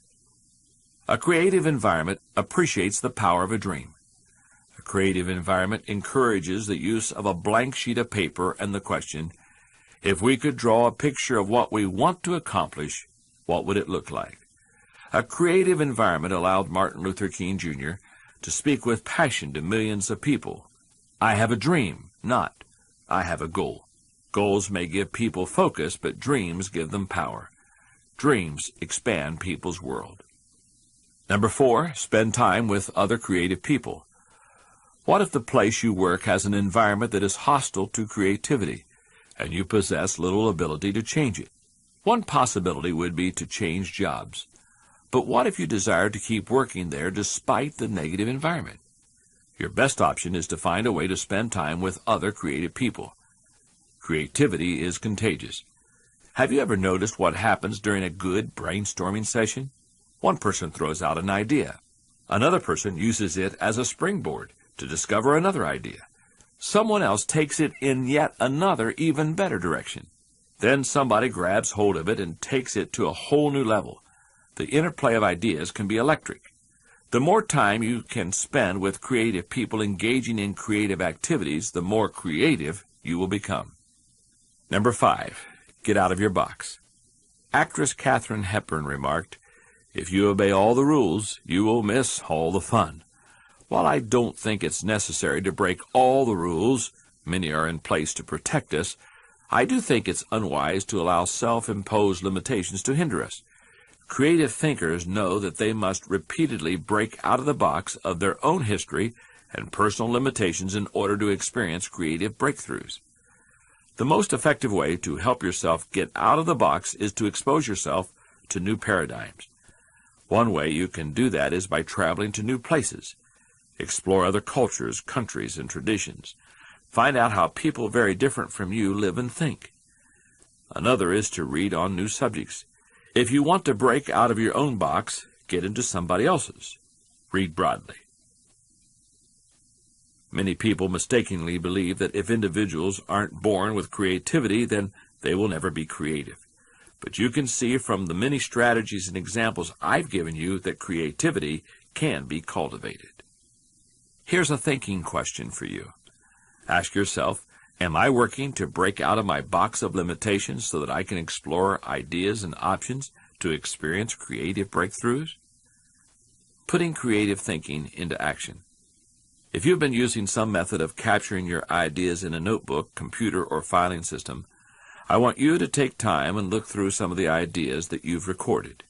If you haven't been capturing your ideas on paper, you're missing an opportunity to take them to the next level. I want you to begin capturing ideas on paper for the next 90 days. Look through your ideas and find one that you believe has great potential if you give it more thinking time. Now ask yourself the following questions to stretch that idea. Why do I like this idea? What are the underlying issues involved with it? What does this remind me of? What is the opposite? What metaphor or symbol helps explain it? What is the value of the idea? What's the hardest or most expensive way to carry it out? Who has a different perspective on this? What happens if I don't do it at all? In my wildest dreams, what can this idea lead to? Now, I want to encourage you to add other questions on your own. The idea is to get outside of your box and let your ideas take you anywhere they want you to. The only rules are, number one, you're not allowed to shut down your thinking process with self-editing, criticism, or other creativity killers, and two, you must try to capture as many of your ideas as possible on paper. Now think about your working environment. Does it naturally foster creativity or tend to shut it down? If it promotes creative thought, count your blessings. If it doesn't, figure out if you can make it friendlier to creativity. If you're the boss, then changing the culture is your responsibility. Praise and reward creative thinking and innovation. Introduce play. Give people time to go recharge their mental batteries. Hire a consultant to teach people how to think out of the box. Do whatever is necessary. And if you have the resources to go to another country where you can be exposed to a different culture, you may want to plan your next vacation around it. If you don't, then plan to read 3 books that take you out of your area of expertise. Don't pick something that will bore you or that will go way over your head. Just expose yourself to something that makes you stretch your mind. Chapter 7. Recognize the importance of realistic thinking. When I started my career fresh out of school, I was an idealistic thinker, not a realistic one. Some of my misconceptions were that I could make everyone happy, people like change if it was done properly, the leader taking care of people is enough, good leadership makes tough calls unnecessary. The reality was that there will be conflict among people. People resist change regardless. People must be developed to be effective, and tough calls must always be made. Over the years, misconceptions fell one by one, and in time, I evolved into a more realistic thinker. That process went in phases for me. First, I did not engage in realistic thinking at all. After a while, I realized it was necessary, so I began to engage in it occasionally, but I didn't like it because I thought it was too negative. Eventually, I found that I had to engage in realistic thinking after I got in any kind of trouble, if I was going to solve problems and learn from my mistakes. And in time, I became willing to think realistically before I got in trouble and make it a continual part of my life. Today, I encourage my key leaders to think realistically, and we make realistic thinking the foundation of our business because we derive certainty and security from it. Cultivating the ability to be realistic in your thinking will not undermine your faith in people, nor will it lessen your ability to see and seize opportunities. Instead, it will add value to you in the following ways. Realistic thinking minimizes downside risk. Actions always have consequences. Realistic thinking helps you to determine what those consequences could be. And that's crucial, because only by recognizing and considering the consequences can you plan for them. If you plan for the worst-case scenario, you can minimize the downside risk. Realistic thinking gives you a target and a game plan. I've known business people who were not realistic thinkers. Here's the good news. They were very positive and had a high degree of hope for their business. Here's the bad news. Hope is not a strategy. Realistic thinking leads to excellence in leadership and management because it requires people to define their target and develop a game plan to hit it. When people engage in realistic thinking, they also begin to simplify practices and procedures, which results in better efficiency. Realistic thinking is a catalyst for change. People who rely on hope for their success rarely make change a high priority in their lives. If you only have hope, you imply that achievement and success are out of your hands. It's a matter of luck or chance. Why bother changing? Realistic thinking can dispel that kind of an attitude. There's nothing like staring reality in the face to make a person recognize the need for change. Change alone doesn't bring growth, but you cannot have growth without change. Realistic thinking provides security. Anytime you have thought through the worst that can happen in a situation and you have a contingency plan to meet it, you become more confident and secure. Realistic thinking gives you credibility. If you're a leader, you will find that realistic thinking helps people to buy into your vision. Leaders who are continually surprised by the unexpected soon lose credibility with their followers. On the other hand, leaders who think realistically and plan accordingly position their organizations to win, and that gives their people confidence in them. The best leaders ask realistic questions before casting vision to others. They ask themselves things like, is it possible? Does this dream include everyone or just a few? Have I identified and articulated the areas that will make this dream difficult to achieve? Realistic thinking provides a foundation to build on. Thomas Edison once observed, the value of a good idea is in using it. The bottom line on realistic thinking is that it helps you to make an idea usable by taking away the wish factor. Most ideas and efforts don't accomplish their intended results because they rely too much on what we wish rather than what is. Realistic thinking is a friend to those in trouble. If creativity is what you would do if you were not afraid of the possibility of failure, then reality is dealing with failure if it does happen. Realistic thinking gives you something concrete to fall back on during times of trouble. Certainty in the midst of uncertainty brings stability. Realistic thinking brings the dream to fruition. If you don't get close enough to a problem, you can't tackle it. If you don't take a realistic look at your dream and what it will take to achieve it, you will never achieve it. Realistic thinking helps to pave the way for bringing any dream to fruition. Because I'm naturally optimistic rather than realistic, I've had to take concrete steps to improve my thinking in this area. Here are 5 things I do to improve my realistic thinking. Number 1, develop an appreciation for truth. President Harry S. Truman said, I never give them hell. I just tell them the truth and they think it's hell. That's the way many people react to truth. However, if you want to become a realistic thinker, you need to get comfortable dealing with the truth. Number 2, do your homework. When dealing with an issue, you must first get the facts. It doesn't matter how sound your thinking is if you're basing it on faulty data or assumptions. Another kind of homework you can do is to find out what others have done in similar circumstances. Remember, your thinking doesn't necessarily have to be original, it just has to be solid. Why not learn all that you can from good thinkers who have faced similar situations in the past? Number 3, think through the pros and cons. There is nothing like taking the time to really examine the pros and cons of an issue to give you a strong dose of reality. It rarely comes down to a matter of simply choosing the course of action with the greatest number of pros, because all pros and cons do not carry equal weight. But that's not the value of the exercise anyway. The value is that it helps you dig into the facts, examine an issue from all angles, and really count the cost of a possible course of action. Number 4, picture the worst-case scenario. The essence of realistic thinking is discovering, picturing, and examining the worst-case scenario. Ask yourself questions such as, what if sales fall short of projections? What if revenue hits rock bottom? Not an optimist rock bottom, but real rock bottom. What if we don't win the account? What if the clients don't pay us? What if we have to do a job shorthanded? What if our best player gets sick? What if all the colleges reject my application? What if the market goes belly up? What if the volunteers quit? What if nobody shows up? You get the idea.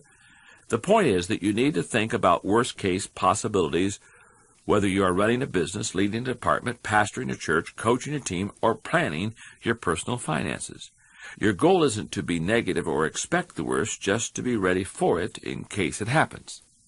And number 5, align your thinking with your resources. One of the keys to maximizing realistic thinking is aligning your resources with your objectives. Looking at pros and cons and examining worst-case scenarios will make you aware of any gaps between what you desire and what really exists. Once you know what those gaps are, you can use your resources to fill them. After all, that's what resources are for. Here's a thinking question for you. Ask yourself, am I building a solid mental foundation on facts so that I can think with certainty? Putting realistic thinking into action. Ask yourself, what is your natural bent? Is it toward optimism or realism? Listen to the following phrases describing what I went through in my evolution to a more realistic thinker, plus one more level I have not yet achieved, and see which statement best describes where you are. Number 1, I do not engage in realistic thinking. Number 2, I do not like realistic thinking. Number 3, I will let someone else do realistic thinking. Number 4, I will do realistic thinking only after I am in trouble. Number 5, I will do realistic thinking before I am in trouble. 6, I will continually make realistic thinking part of my life. Number 7, I will encourage my key leaders to do the same. Number 8, I will make realistic thinking the foundation of our business. 9, I will derive certainty and security from realistic thinking. And number 10, I rely heavily on facts and often make judgments according to the worst-case scenario. You can base your need for progress in the area of realistic thinking on your answer. The lower your number, the more you need to grow. Now, if your ability to think realistically isn't highly developed, then maybe you need a strong dose of truth. Ask 5 perceptive people, friends, co-workers, your spouse, your supervisor, etc., to talk to you about your 3 greatest strengths and your 3 greatest weaknesses. Ideally, they should write their observations and explain them to you. As they talk, you are not allowed to defend yourself. You are only allowed to ask questions that help you to understand their observations. Make notes if necessary. Take all of the comments you receive along with your notes and plan to spend a whole day examining yourself in light of what you were told. Think about how their comments can help you and how you can change to improve in your areas of weakness and capitalize on your strengths. The first step in gaining an appreciation for the truth is learning to deal with the truth about yourself. Finally, the next time you have a problem to solve or a project to complete, use the guidelines from this chapter to help you cultivate a more realistic view of the issues. Be sure to do your homework, work through the pros and cons, find the worst-case scenario, align your thinking and your resources, and go through all 4 steps before you take action.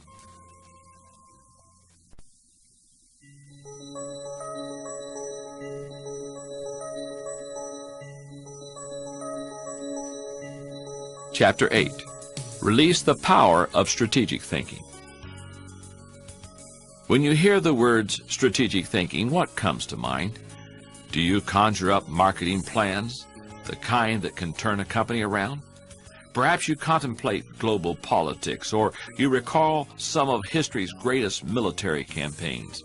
Hannibal crossing the Alps to surprise the Roman army, Charlemagne's conquest of Western Europe, or the Allies' D-Day invasion of Normandy.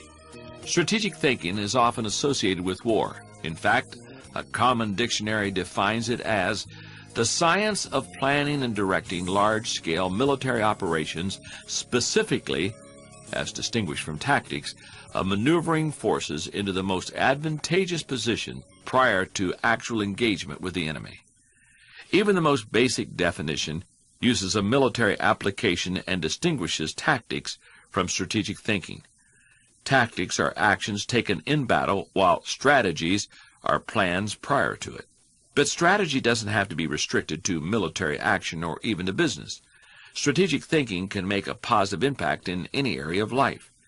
I am very strategic in the area of time management. I have observed that most people try to plan their lives one day at a time. Some people plan their lives a week at a time. They review their calendar for the week, check their appointments, review their goals, and then get to work. They generally outachieve most of their colleagues. I try to take that one step further. At the beginning of every month, I spend half a day working on my calendar for the next 40 days. 40 days works for me rather than just 30. That way I get a jump on the next month. I begin by reviewing my travel schedule and planning my activities with my family. Then I review what projects, lessons, and other objectives I want to accomplish during those 5 to 6 weeks. Then I start blocking out days and times for thinking, writing, working, meeting with people, etc. I set times to do fun things such as seeing a show, watching a ball game, or playing golf. I also set aside small blocks of time for the unexpected. By the time I'm done, I can tell you nearly everything I'll be doing, almost hour by hour during the coming weeks. This strategy is one of the reasons I have been able to accomplish so much. The benefits of strategic thinking are numerous. Here are a few of the reasons you should adopt it as one of your thinking tools. Strategic thinking simplifies the difficult. Strategic thinking takes complex issues and long-term objectives, which can be very difficult to address, and breaks them down into manageable sizes. Strategic thinking can also help you simplify the management of everyday life. One of the ways I do that is by using systems, which are nothing more than good strategies repeated. Writing a lesson or a speech can be difficult, but because I use my system to file quotes, stories, and articles when I need something to flesh out or illustrate a point, I simply go to one of my 1,200 files and find a good piece of material that works. I use systems for everything. I have a system for getting in and out of airports quickly and efficiently. When I go to meetings, I take people with me who will need to carry the ball afterwards so that I never have to repeat information or instructions to them. I take projects with me on airplanes and books into waiting rooms. My wife Margaret and I even have a system for how we shop, so that if we get separated or have to meet each other, we can find each other in 5 minutes. Just about any difficult task can be made simpler with strategic thinking. Strategic thinking prompts you to ask the right questions. One of the ways to break down complex or difficult issues is to ask questions. Strategic thinking forces you through this process. For example, listen to the following questions developed by my friend Bob Beal, the author of Master Planning. Direction. What should we do next, and why? Organization. Who is responsible for what? Who is responsible for whom? Do we have the right people in the right places? Cash. What is our projected expense? Can we afford it? How can we afford it? Tracking. Are we on target? Overall evaluation. Are we achieving the quality we expect and demand of ourselves? Refinement. How can we be more effective and more efficient, moving toward the ideal? These may not be the only questions you need to ask to begin formulating a strategic plan, but they are certainly a good start. Strategic thinking prompts customization. General George S. Patton once observed, "Successful generals make plans to fit circumstances, but do not try to create circumstances to fit plans." An excellent illustration of Patton's belief can be seen in the circumstances surrounding the Battle of the Bulge, the last major German offensive of World War II.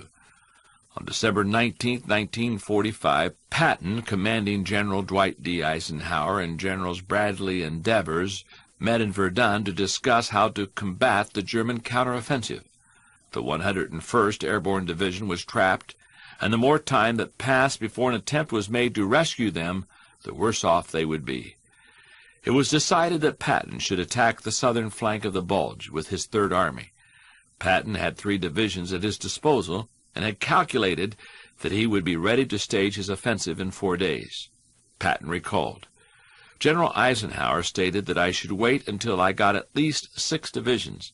I told him that in my opinion a prompt attack with 3 was better than waiting for 6, particularly when I did not know where I could get the other 3. Eisenhower agreed to allow Patton to attack, which he did 1 day ahead of schedule. As a result, the German forces were contained. their counteroffensive was defeated, and the war came to an end earlier than it would have otherwise. All good strategic thinkers try to match the strategy specifically with the problem, because strategy isn't a one-size-fits-all proposition. The intention to customize in strategic thinking forces a person to go beyond vague ideas and engage in specific ways to go after a task or problem. It sharpens the mind. Strategic thinking prepares you today for an uncertain tomorrow. Peter Drucker, the father of modern management, explains the importance of strategic thinking. He says, "Strategic planning is necessary precisely because we cannot forecast. Strategic planning does not deal with future decisions. It deals with the futurity of present decisions. Decisions exist only in the present. The question that faces the strategic decision maker is not what his organization should do tomorrow. It is, what do we have to do today to be ready for an uncertain tomorrow?" Strategic thinking is the bridge that links where you are to where you want to be.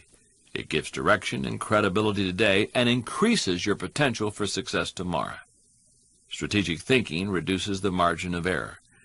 Any time you shoot from the hip or go into a totally reactive mode, you increase your margin for error. However, strategic thinking greatly reduces that margin for error. It lines your actions up with your objectives. The better aligned you are with your target, the better the odds that you will be going in the right direction. Strategic thinking gives you influence with others. The one with a plan is the one with the power. Employees want to follow the business leader who has a good business plan. Volunteers want to join up with the pastor who has a good ministry plan.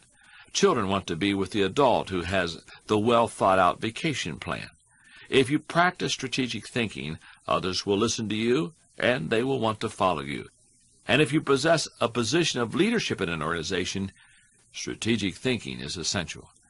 To become a better strategic thinker, who is able to formulate and implement plans that will achieve the desired objective, take the following 7 guidelines to heart. Number 1, break down the issue. My friend Robert Schuller, founder of the Crystal Cathedral, says, "Yard by yard, life is hard, but inch by inch, it's a cinch." The first step in strategic thinking is to break down an issue into smaller, more manageable parts so that you can focus on them more effectively. How you do it is not as important as just doing it. For example, one way to break an issue down is by function. That's what automotive innovator Henry Ford did when he created the assembly line. That's why he said nothing is particularly hard if you divide it into small jobs. How you break down an issue is up to you, whether it's by function, timetable, responsibility, purpose, or some other method. The point is that you need to break it down. Only one person in a million can juggle the whole thing in his mind and think strategically to create solid, viable plans. Number 2, ask why before how. When most people begin using strategic thinking to solve a problem or plan a way to meet an objective, they often make the mistake of jumping the gun and trying immediately to figure out how to accomplish it. Instead of asking how, they should first ask why. If you jump right into problem-solving mode, how are you going to know what all the issues are? Number 3, identify the real issues and objectives. William Feather, the author of The Business of Life, said, "Before it can be solved, a problem must be clearly defined." I think many people rush to solutions, and as a result, they end up solving the wrong problem. How do you avoid that? By asking probing questions in an effort to expose the real issues. By challenging all of your assumptions. By collecting information even after you think you've identified the issue. You may still have to act with incomplete data, but you don't want to jump to a conclusion before you gather enough to begin identifying the real issue. Begin by asking, what else could be the real issue? You should also remove any personal agenda. More than anything else, that can cloud your judgment while trying to do strategic thinking. Once the real issues are identified, the solutions are often simple. Number 4, review your resources. A strategy that doesn't take into account available resources is doomed to failure. Take an inventory. How much time do you have? How much money? What kind of materials, supplies, or inventory do you have? What are the other assets? What liabilities or obligations will come into play? Which people on the team can make an impact? You know your own organization and profession. Figure out what resources you have at your disposal. Number 5, develop your plan. How you approach the planning process depends greatly on your profession and the size of the challenge that you're planning to tackle, so it's difficult for me to recommend many specifics. However, Rolf Smith, the author of The 7 Levels of Change, the guide to innovation in the world's largest corporations, has some good advice that I think can help you. As the title of his book suggests, he outlines 7 kinds of change, which may prompt you in your planning process. They are, Level 1, effectiveness, doing the right things. Level 2, efficiency, doing the right things right. Level 3, improving, doing things better. Level 4, cutting, doing away with things. Level 5, adapting, doing things other people are doing. Level 6, different, doing things no one else is doing. And then Level 7, impossible, doing things that can't be done. No matter how you go about planning, take this advice. Start with the obvious. When you tackle an issue or plan that way, it brings unity and consensus to the team because those things are apparent to everyone. Those obvious elements build mental momentum and initiate creativity and intensity. Building on the fundamentals is the best way to lay down the road to the complex. Number 6, put the right people in the right place. It's critical that you include your team as part of your strategic thinking. Before you can implement your plan, you must make sure that you have the right people in place. Even the best strategic thinking won't help you if you don't take into account the people part of the equation. Number 7, keep repeating the process. If you expect to solve any major problem once, you're in for disappointment. Major issues need major strategic thinking time. If you want to be an effective strategic thinker, then you need to be a continuous strategic thinker. Here's a thinking question that I want you to ask. Ask yourself, am I implementing strategic plans that give me direction for today and increase my potential for tomorrow? Putting strategic thinking into action. Ask yourself, might you be missing opportunities because you have been too quick to ask how instead of why? Think about a major objective that you are currently planning for. Set aside 1 hour a day for a week to ask nothing but why questions concerning your objective. You can invite people to brainstorm with you at some point, but spend the majority of the time just thinking alone. Be particularly alert for any opportunities that might be present that you had not yet seen. Then ask yourself, what are you currently doing that is not strategic for you? You may be spending more hours than you should working in areas of weakness. Take some time to create an inventory of your personal strengths and then match it against your calendar and to-do list or a log tracking your activities over a month. If your talents and resources don't match up with your activities, then you need to dedicate some strategic thinking time to figure out how you can make a transition.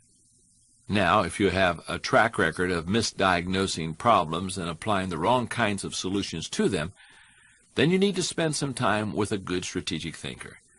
Find people whose wisdom and discernment you admire, who have a history of successful problem solving, and spend some time with them. Ask to sit in on problem-solving meetings as an observer. Take problems to them for brainstorming sessions. The idea is to learn how they think so you can begin developing similar thinking strategies. Lastly, create a thinking schedule.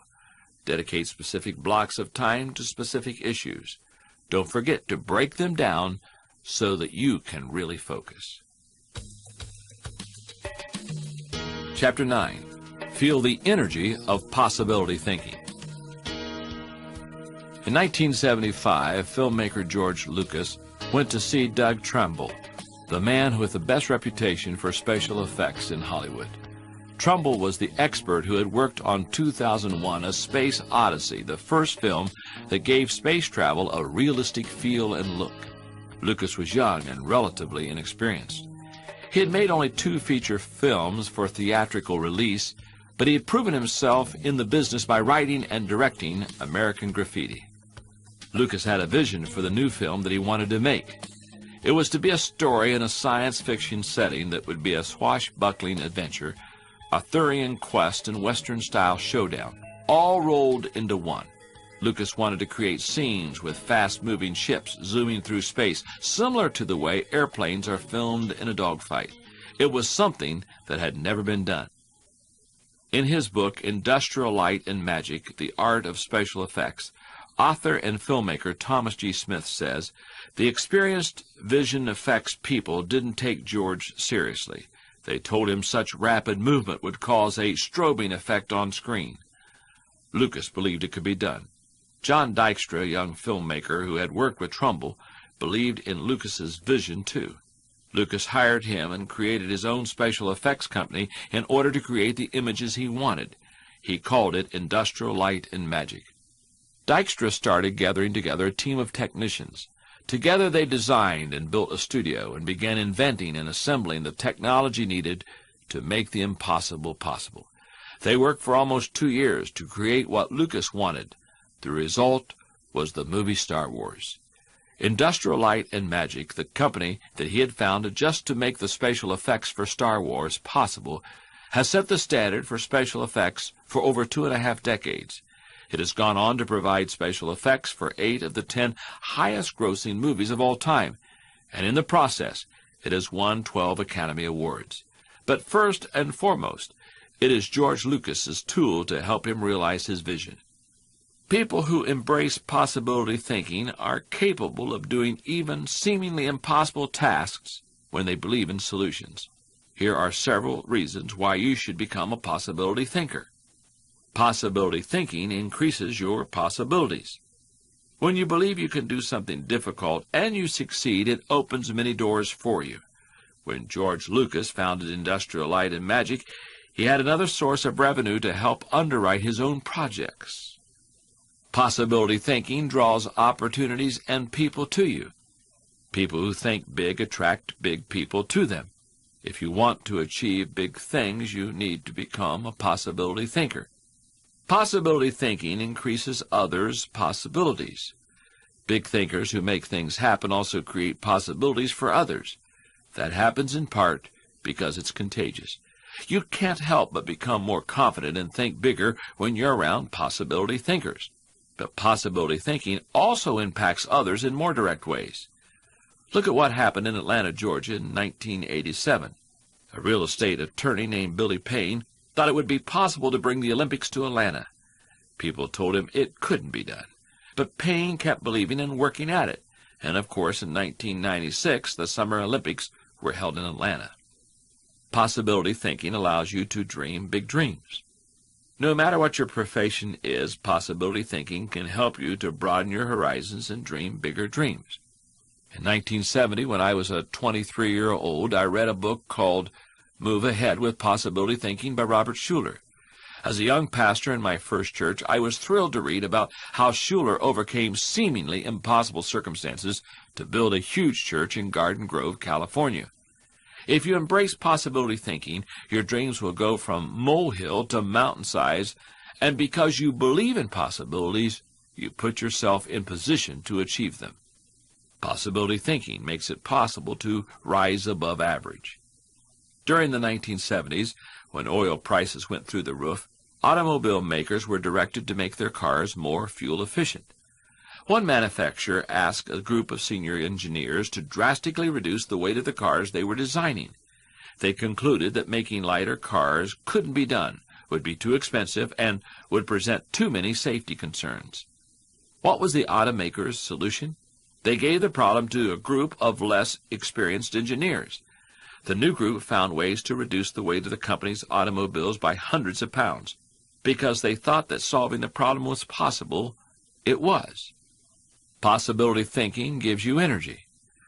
There is a direct correlation between possibility thinking and the level of a person's energy. Who gets energized by losing? If you know something can't succeed, how much time and energy are you willing to give it? Nobody goes looking for a lost cause. You invest yourself in what you believe can succeed. When you embrace possibility thinking, you believe in what you're doing, and that gives you energy. Possibility thinking keeps you from giving up. Above all, possibility thinkers believe they can succeed. If you believe you can do something, you have already won much of the battle. If you believe you can't, then it doesn't matter how hard you try, because you have already lost. One of the people who showed himself to be a great possibility thinker in 2001 was New York Mayor Rudy Giuliani. In the hours following the World Trade Center tragedy, Giuliani not only led the city through the chaos of disaster, but he instilled confidence in everyone he touched. Afterward, he gave some insight and perspective on it. I was so proud of the people I saw on the street. No chaos, but they were frightened and confused, and it seemed to me that they needed to hear from my heart where I thought we were going. I was trying to think, where can I go for some comparison to this, some lessons on how to handle this? So I started thinking about Churchill, started thinking that we're going to have to rebuild the spirit of the city. And what better example than Churchill and the people of London during the Blitz of 1940, who had to keep up their spirit during this sustained bombing. It was a comforting thought. Some people are naturally negative or cynical. They believe that possibility thinkers are naive or foolish. If your thinking runs toward pessimism, let me ask you a question. How many highly successful people do you know who are continually negative? How many impossibility thinkers are you acquainted with who achieve big things? None. People with an it-can't-be-done mindset have two choices. They can expect the worst and continually experience it, or they can change their thinking. If you want possibility thinking to work for you, then begin by following these 6 suggestions. Number 1, stop focusing on the impossibilities. The first step in becoming a possibility thinker is to stop yourself from searching for and dwelling on what's wrong with any given issue.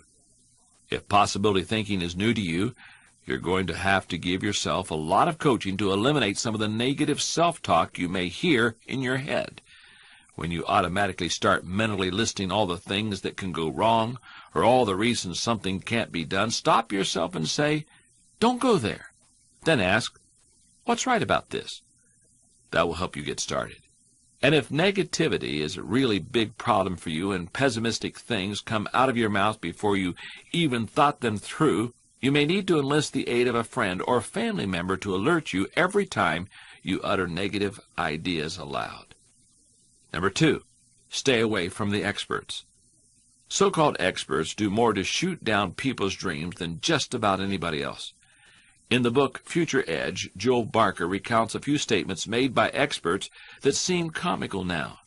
Those remarks highlight that expertise in an area doesn't prevent someone from selling a dream short. Here are the comments along with when they were said. The phonograph is of no commercial value. Thomas Edison said that concerning his own invention in 1880. There is no likelihood man can ever tap the power of the atom.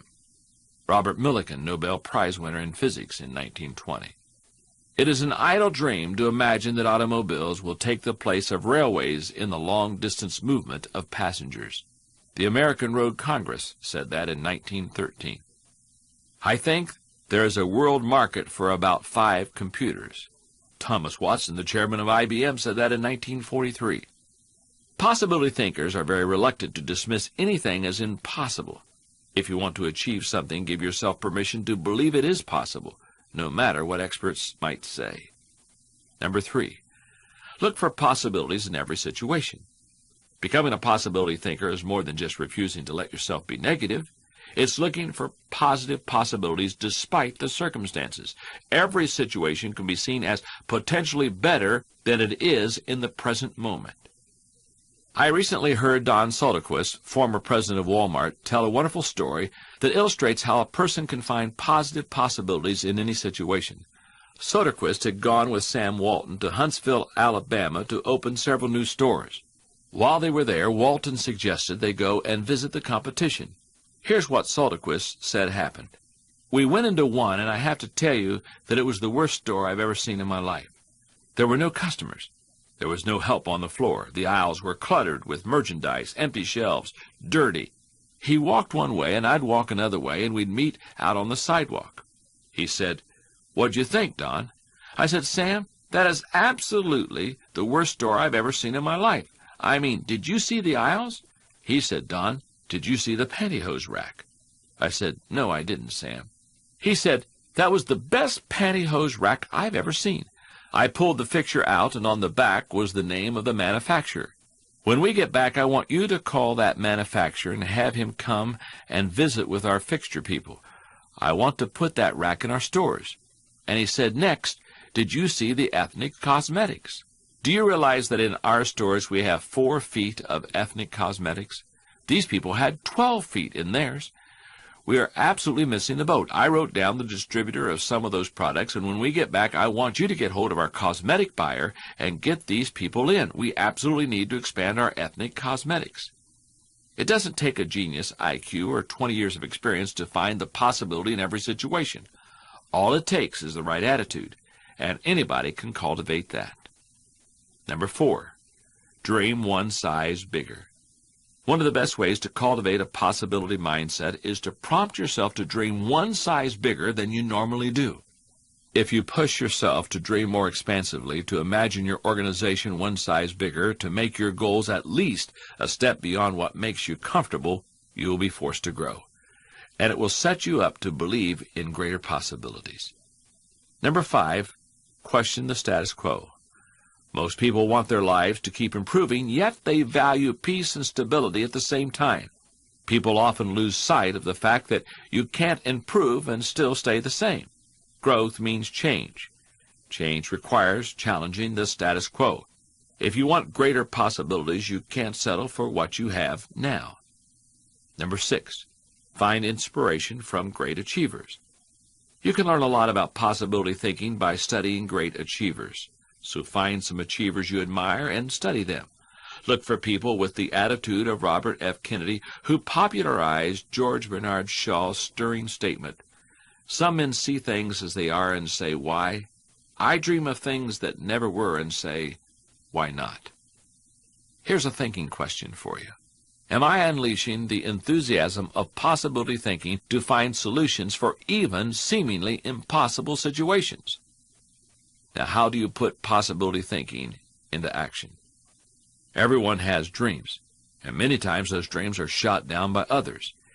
If you've had your possibility thinking put down in the past, then you need to try to recapture those dreams. Think back to a time when you were more likely to imagine yourself doing great things. What did you dream about? What was the thing in your heart that you really wanted to do? Recapture that thought, explore it, and do some dreaming with it. Now, the dream you had earlier in life may not be possible for you now, although many are if you're willing and able to pay the price. So what do you really want to do now? What is your dream? If you didn't fear failure or being laughed at, what would you do today? Take time to write that down. Then think about what would be necessary to accomplish it. The best way to do that is to look down the road 10 years and 90 days. Looking ahead 10 years will help you to set the direction in terms of the big picture. Looking ahead 90 days will help you identify specific steps to get the process started now. This week, read a biography of someone you admire. If you have the time and energy, read 2 or 3 about the same person. Make notes concerning how that person harnessed the energy of possibility thinking in his or her life. Then find 3 to 5 principles or practices from that person's life that you can apply to your own. Chapter 10, Embrace the Lessons of Reflective Thinking. I like to think of my desk as being like a stove. It's always got a lot of things cooking on it. Each item has its place, and at any given moment, I might take a pot from a back burner and move it to the front burner so that I can actively work on it or even finish it off. I got into the habit of thinking reflectively when I was a pastor. Because churches function on a weekly cycle, I used to spend time every Sunday night reviewing the previous week, reflecting on the effectiveness of the weekend's activities, and evaluating everything in order to prepare for the coming week. As I experienced the value of that kind of reflection, I began to spend at least a few minutes every day reflecting. Each time I asked myself 3 questions. What did I learn today? What should I share? What must I do? I found that asking myself these questions helps me to stay disciplined and accountable for how I spend my time. Every year at the end of December, I spend time reflecting on the past year. First, I gather together my calendar for the year and review how I spent my time. Then I capture some thoughts on paper. Here are the kinds of things I thought about concerning the year 2001. Highlights with Margaret. My personal highlights. The low points of my year. The major events of the year. The number one personal highlight in the last 12 months. The number one business highlight. What I did as far as speaking internationally in conferences and personal reflections of significance. My goal is to reflect on how I spent a year of my life, learn from my successes and mistakes, discover what I should try to repeat, and determine what I should change in the coming year. It is always a valuable process. By visiting past situations in your mind, you can think with greater understanding. Reflective thinking is like the crock pot of the mind. It encourages your thoughts to simmer until they're done. The pace of our society does not encourage reflective thinking. For most people, if they're going to do something, they would rather act than think. Now, don't get me wrong, I'm a person of action, but I'm also a reflective thinker. I know how valuable it is. Reflective thinking gives you true perspective. When our children were young and still lived at home, we used to take them on wonderful vacations each year. When we got home, they always knew that I was going to ask them two questions. What did you like best? And what did you learn? Children don't naturally grasp the value or the cost of an experience unless they are prompted. They take things for granted. I wanted my children to appreciate our trips and to learn from them. When you reflect, you're able to put an experience into perspective, and you are able to gain a new appreciation for things that went unnoticed by you before. For example, for most people, only when they become parents are they able to recognize the sacrifices their parents or other people made for them. That's the kind of perspective that comes from reflection. Reflective thinking gives emotional integrity to your thought life. In the heat of an emotional moment, few people have good perspective. Most people who enjoy the thrill of an experience try to go back and recapture it again without trying to evaluate it first. It's one of the reasons there are so many thrill seekers in our culture. Likewise, people who survive a traumatic experience avoid similar situations at all costs, which sometimes causes them to be tied into emotional knots. Reflective thinking enables you to distance yourself from the intense emotions of particularly good or bad experiences and see them with fresh eyes. Thrills of the past can be seen in the light of emotional maturity. Tragedies can also be examined in the light of truth and logic. That process can help a person stop carrying around a bunch of negative emotional baggage. Reflective thinking increases your confidence in decision-making. Have there been times when you made a snap judgment and later wondered if you did the right thing? Everybody has experienced that. Reflective thinking can help to diffuse that doubt. It also gives you confidence for the next decision. Any time you've reflected on an issue, when you're faced with it again, you don't have to repeat every step of the thinking process. You've got road markers from having been there before mentally. That compresses and speeds up thinking time and gives you confidence. And over time, it can also strengthen your intuition. Reflective thinking clarifies the big picture. When you engage in reflective thinking, one of the things you're able to do is put ideas and experiences into a more accurate context. For example, when a person loses his job, if he reflects on it, he may see a pattern of events that led to that occurrence. He will better understand what happened, why it happened, and which things were his responsibility. If he also looks at the incidents that occurred afterward, he may realize that in the larger scheme of things, he's better off in his new position because it's a better fit for his skills and desires. Without reflection, it can be very difficult to see the big picture. Reflective thinking takes a good experience and makes it a valuable experience. When you were just starting out in your career, did it seem that few people were willing to give someone without experience an opportunity? However, at the same time, you could see people who had been on their job 20 years who did their work poorly. If so, that probably frustrated you. It's not necessarily experience that is valuable. It's the insight people gain because of their experience. Reflective thinking is what turns experience into insight. An experience becomes valuable when it informs or equips us to meet new experiences. Reflective thinking helps to do that. If you're like most people in our culture today, you probably do very little reflective thinking. Take the following 5 suggestions to heart to increase your ability to think reflectively. Number 1, set aside time for reflection. For most people, reflection and self-examination doesn't come naturally. It can be a fairly uncomfortable activity for a variety of reasons. They have a hard time staying focused, they find the process dull, or they don't like spending a lot of time thinking about emotionally difficult issues. But if you don't carve out the time for it, you are unlikely to do any reflective thinking. Number 2, remove yourself from distractions. As much as any other kind of thinking, reflection requires solitude. Distraction and reflection simply don't mix. It's not the kind of thing you can do well near a television in a cubicle while the phone is ringing or with children in the same room. Number 3, regularly review your calendar or journal. Most people use their calendar as a planning tool, which of course it is, but few people use it as a reflective thinking tool. But what could be better for helping you to review where you have been and what you have done except maybe a journal? Calendars and journals remind you of how you spent your time, show you whether your activities match your priorities, and help you to see whether you are making progress. They also offer you an opportunity to recall activities that you might not have had the time to reflect on previously. Some of the most valuable thoughts you've ever had may have been lost because you didn't give yourself the reflection time that you needed. Number 4, ask the right questions.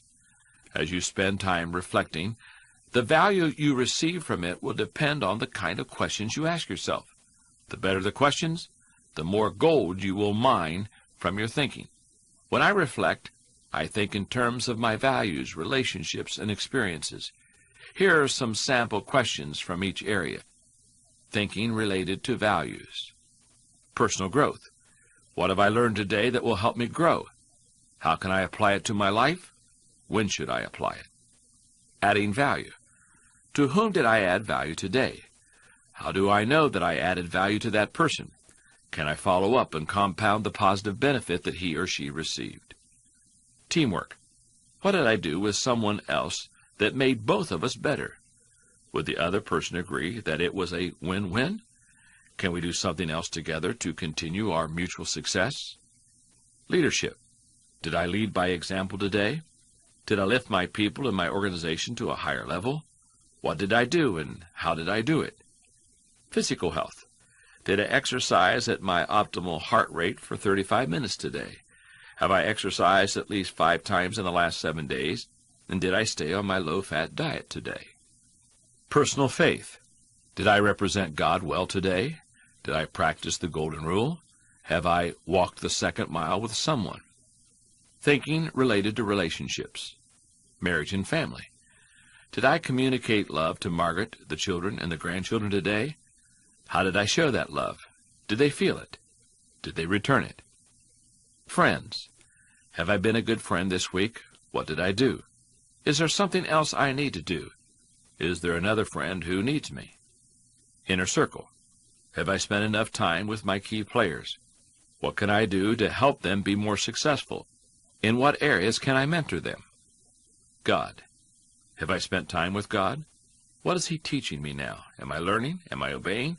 Have I continually talked with Him today? Thinking related to experiences. Discoveries. What did I encounter today that I need to give more thinking time to? Are there lessons to be learned? Are there things to be done? Memories. Did I create a good memory for someone today? Was it because of a comment, an action, or a shared experience? Difficulties. What went wrong? Could I have changed it? What do I need to do differently next time? Successes. What went right? Did I create it? Is there a principle I can learn from this experience? People. Who did I meet? What were my impressions? Conclusions. Have I closed my day appropriately? Have I expressed gratitude? Have I learned something, loved someone? Have I enjoyed and lived the day to the fullest? And number 5, Cement your learning through action. Nothing helps you to grow like putting your thoughts into action. To do that, you must be intentional. Let me give you a few examples of how I do that. When you read a good book, there are always good thoughts, quotes, or lessons that you can take away from it and use yourself. I always mark the takeaways in a book and then reread them when I'm done with this book. When I listen to a message, I record the takeaways so that I can file them for future use. When I go to a seminar, I take good notes.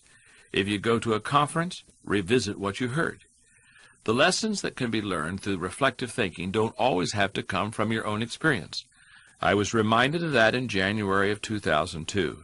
I had the honor and the privilege of being asked by the King family to speak on the leadership of Martin Luther King Jr. at Ebenezer Baptist Church in downtown Atlanta for Martin Luther King Day.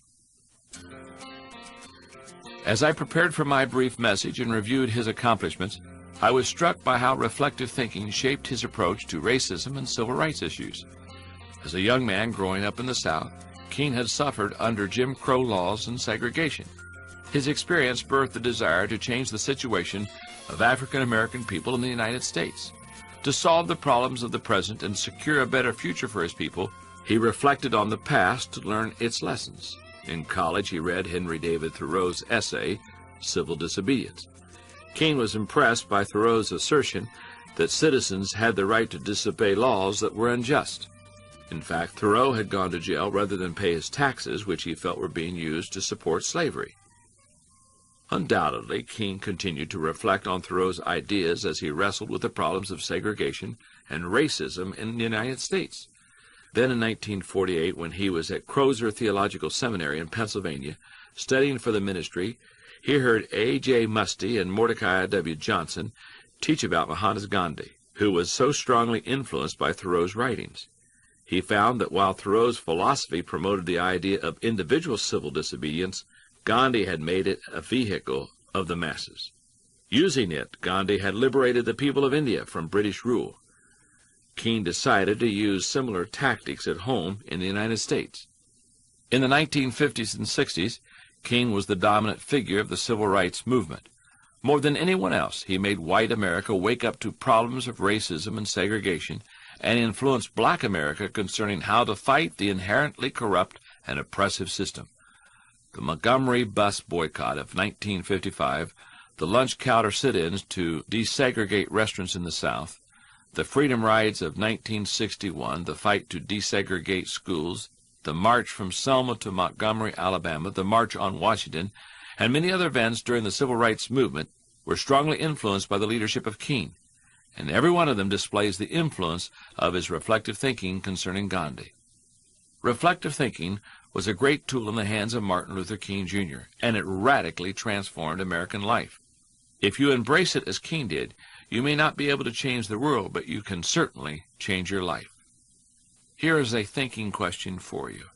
Am I regularly revisiting the past to gain a true perspective and think with understanding? Putting reflective thinking into action. Create a daily reflection time to help you learn from the events of your day and to capture your ideas. Set aside a regular time and a place to do your reflecting. Practice the discipline of reflective thinking daily for 21 days. One of the most important things you can do is figure out what questions to ask yourself during your reflective thinking times. Begin by creating general questions to be used after any event or meeting. Then create more specific questions related to your values and relationships. At the end of this month, set aside a block of 2 to 4 hours to do a review of your calendar from the past month. Review your appointments. Check your to-do list. Figure out where you spent your time and whether you did it wisely. As you look at individual entries, ask yourself, what went right? What went wrong? What did I learn? What can I do differently next time? Don't forget to write down insights to be filed and action points to be completed. The next time you go to a conference, schedule an hour-long reflection time for a few days after the conference. When you attend the event, take good notes. Then when your scheduled reflection time rolls around, review your notes. For each good idea, either file it, share it with someone, or create an action point from it.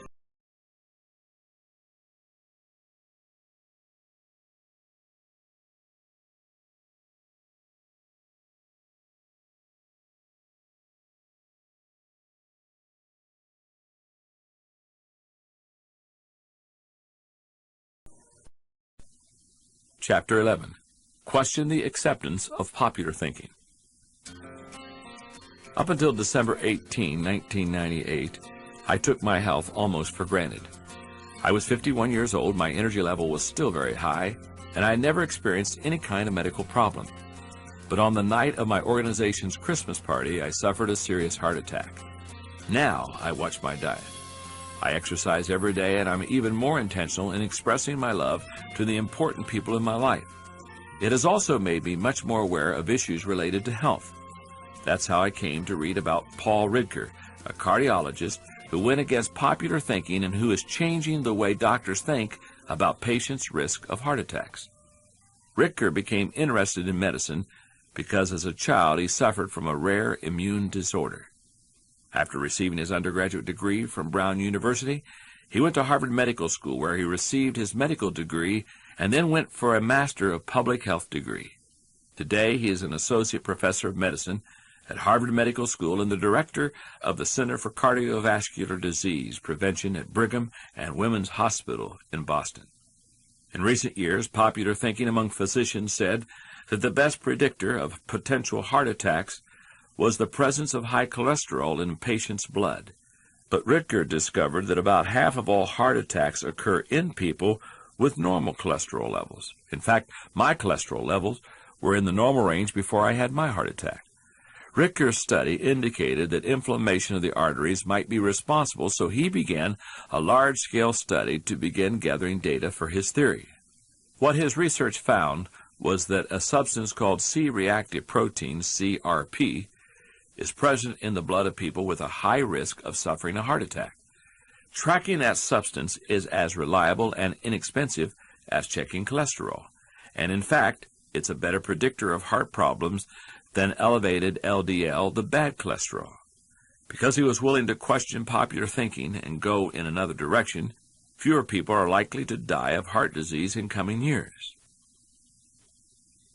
I've given you some broad reasons for questioning the acceptance of popular thinking.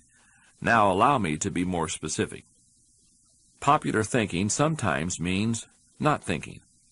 Good thinking is hard work. If it were easy, everybody would be a good thinker. Unfortunately, many people don't want to do the hard work of thinking or pay the price of success. It's easier to just do what other people do and hope that they thought it out. For example, look at the stock market recommendations of some experts. By the time they publish their picks, they are following a trend, not creating it or even riding its crest. Instead, it's old news. The people who are going to make money on the stocks they recommend have already done so by the time the general public hears about it. Anytime people are following a trend, they're not doing their own thinking. Popular thinking offers false hope. Many people look for safety and security in popular thinking. They figure that if a lot of people are doing something, then it must be right. If it's accepted by most people, then it probably represents fairness, equality, compassion, and sensitivity, right? Not necessarily. Popular thinking said the Earth was the center of the universe. Yet Copernicus studied the stars and planets and proved mathematically that the Earth and the other planets in our solar system revolved around the sun. Popular thinking said surgery didn't require clean instruments. Yet Joseph Lister studied the high death rates in hospitals and introduced antiseptic practices that immediately saved lives. Popular thinking said that women shouldn't have the right to vote. Yet people like Emmeline Pankhurst and Susan B. Anthony fought for and won that right. Popular thinking put the Nazis into power in Germany, but they murdered millions of people and nearly destroyed Europe. Many of the promises of popular thinking are hollow. Don't be fooled by them. Popular thinking is slow to embrace change. Popular thinking loves the status quo. It puts its confidence in the idea of the moment and holds on to it with all its might. As a result, it resists change and dampens innovation. A few years ago, I saw the movie October Sky. It's based on the true story of Homer Hickam, a boy who grew up in Coalwood, a company-owned coal mining town in West Virginia. Everyone in the town, except perhaps the best athletes, seemed destined to work in the mines, and few people were willing to fight that common fate. However, Homer desired something different. Following the Soviet Union's launch of Sputnik, Homer wanted to build rockets and become an astronaut. Homer eventually fought his way out of Coalwood, received his education from Virginia Tech, and became an engineer at NASA, training astronauts. He has since retired and works as a consultant to NASA, but he still hasn't given up his dream of going into space. If you desire to fight popular thinking as Homer Hickam did, then realize that it may be a slow process, but it is a worthwhile one. Popular thinking brings only average results. The bottom line is that popular thinking brings mediocre results. We limit our success when we adhere to popular thinking. It represents putting in the least energy to just get by. You must reject common thinking if you want to accomplish uncommon results. Popular thinking has often proved to be wrong and limiting. Questioning it isn't necessarily hard once you cultivate the habit of doing so. Begin by doing the following 5 things. Number 1, think before you follow. Many people follow others almost automatically. Sometimes they do so because they desire to take the path of least resistance. Other times they fear rejection, or they believe that there's wisdom in doing what everyone else does. But if you want to succeed, you need to think about what's best, not what's popular. The next time you are ready to conform to popular thinking on an issue, stop and think. You may not want to create change for its own sake, but you don't want to blindly follow just because you haven't given an issue the time to think about what's best. Number 2, appreciate thinking different from your own. One of the ways to embrace innovation and change is to learn to appreciate how others think. To do that, you must continually expose yourself to people who are different. As you strive to challenge popular thinking, spend time with people with different backgrounds, education levels, professional experiences, personal interests, etc. You will think like the people you spend the most time with. If you spend time with lots of people who think differently, you're more likely to challenge popular thinking and break new ground. Number 3, continually question your own thinking. Anytime we find a way of thinking that works, one of the greatest temptations is to go back to it over and over again, even if it no longer works well. That's why the greatest enemy to tomorrow's success is sometimes today's success. My friend Andy Stanley recently taught a leadership lesson at Enjoy's Catalyst Conference called Challenging the Process. In it, he described how progress must be preceded by change.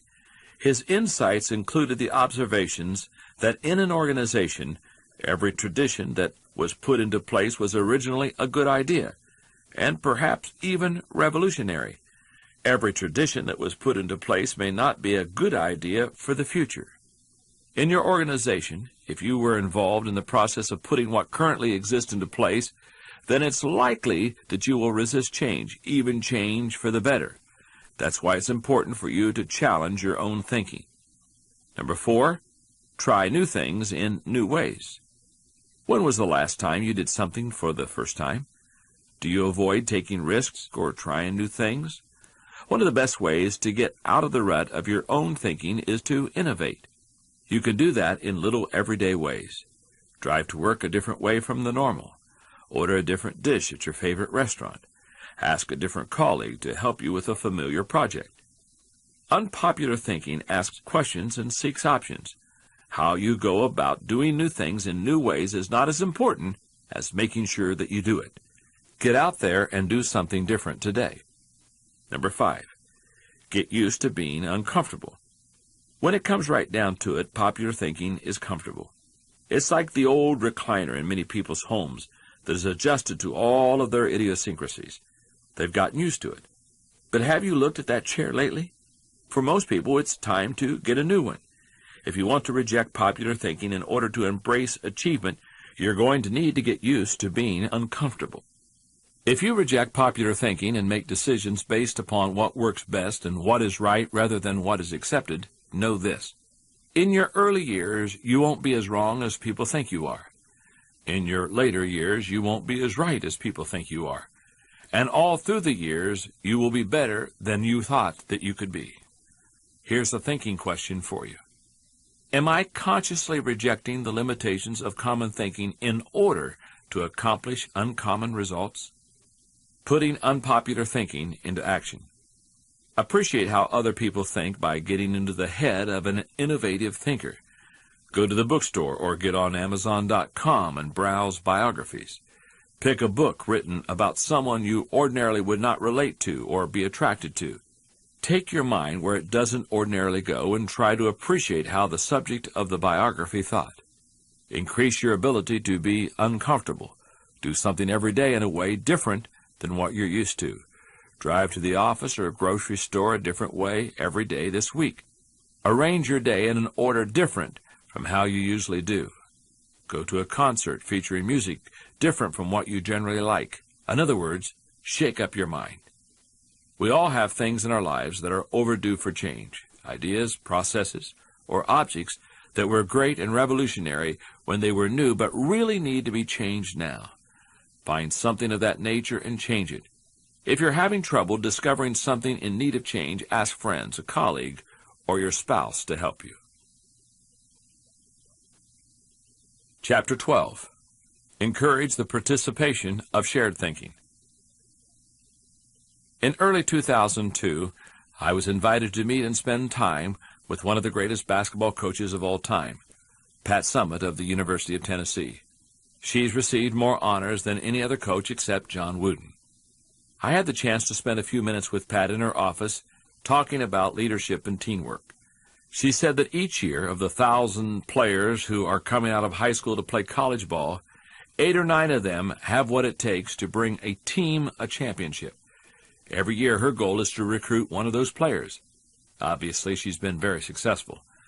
There are a number of things that struck me about Pat. First, she's very warm but extremely intense. She's known for her competitiveness. She says it comes in part from having a demanding father and 3 very competitive older brothers. Second, she's a leader through and through. She's very strategic in her communication with each player. She watches them and listens carefully to them to make sure they're tracking with her before she coaches them. Too many coaches, she says, try to give instruction to players when there's no foundation of understanding that has been established. But I'll tell you the thing that struck me the most about her. As strong as her personality and leadership ability are, she chooses to practice shared thinking. Let me give you an example. During halftime, she has the players interact together by themselves and do their own review and diagnosis of how the game is going. They share their observations and solutions with one another without any coach's input. She's very strategic about cultivating this ability in them. She engages a psychologist to teach her players how to interact productively without the involvement of coaches. While the players are talking, Pat meets with her coaches to hear their observations. After about 10 minutes, she, the coaches, and the players all get together. The players review their findings and planned corrections for Pat, and she and the other coaches make corrections to their plans if needed. It's a model of shared thinking. Good thinkers, especially those who are also good leaders like Pat Summitt, understand the power of shared thinking. They know that when they value the thoughts and ideas of others, they receive the compounding results of shared thinking and accomplish more than they ever could on their own. People who participate in shared thinking understand the following. Shared thinking is faster than solo thinking. Working with others is like giving yourself a shortcut. You can always learn more quickly when you have the help of someone with experience, whether you are trying to learn how to use a new software package, develop your golf swing, or cook a new dish in the kitchen. Shared thinking is more innovative than solo thinking. Shared thinking leads to greater innovation whether you are looking at the work of researchers Marie and Pierre Curie or songwriters such as John Lennon and Paul McCartney. If you combine the thoughts you have and the thoughts that others have, you will come up with thoughts that you never had. Shared thinking brings more maturity than solo thinking. As much as we would like to think that we know it all, each of us is probably painfully aware of our blind spots and areas of inexperience. When I first started out as a pastor, I had little experience. To try to overcome that, I attempted to get several high-profile pastors of growing churches to share their thinking with me. When one said yes, I'd go to visit him. I didn't talk much except to ask a few questions. I was there to learn. I listened to everything he said, took careful notes, and absorbed everything I could. The bottom line is that you've had experiences I haven't, and I've had experiences that you haven't. Put us together, and we bring a broader range of personal history, and therefore maturity, to the table. Shared thinking is stronger than solo thinking. Two heads are better than one when they are thinking in the same direction. It's like harnessing two horses together to pull a wagon. As you might guess, pulling together they are stronger than each is individually. But did you know that when they pull together, the weight they can move is more than the sum of what they can do individually? There's a synergy that comes from working together. That same kind of energy comes into play when people are thinking together. Shared thinking returns greater value than solo thinking. Because shared thinking is stronger, it's obvious that it yields a higher return. That happens because of the compounding action of shared thinking. But it also offers other benefits. The personal return you receive from shared thinking and experiences can be great. Shared thinking is the only way to have great thinking. I believe that every great idea begins with 3 or 4 good ideas, and most good ideas come from shared thinking. A great thought is seldom birthed from a good thought. Usually great thoughts are the result of several good thoughts. If we each have one thought and together we have 2 thoughts, then we always have the potential for a great thought. Some people are naturally good at participating in shared thinking. Anytime they see a problem, their first thought is, who are the people I know who can help with this? Use the following 5 steps to help you improve your ability to harness shared thinking in your life. Number 1, value the ideas of others. The first key to shared thinking is believing that the ideas of other people have value. How do you know if you truly want input from others? Ask yourself these questions. Am I emotionally secure? People who lack confidence and are worried about their status, position, or power tend to reject the ideas of others, protect their turf, and keep people at bay. It takes a secure person to be open to others' ideas. Do I place value on people? You won't value the ideas of a person if you don't value and respect the person himself. Have you ever considered your conduct around people you value versus those you don't? Look at the differences. If I value people, I want to spend time with them, I listen to them, I want to help them, I am influenced by them, I respect them. If I don't value people, I don't want to be around them, I neglect to listen, I don't offer them help, I ignore them, I am indifferent. Do I value the interactive process? For many years, my tendency was to withdraw when I wanted to develop ideas. I was reluctant to work on ideas with others.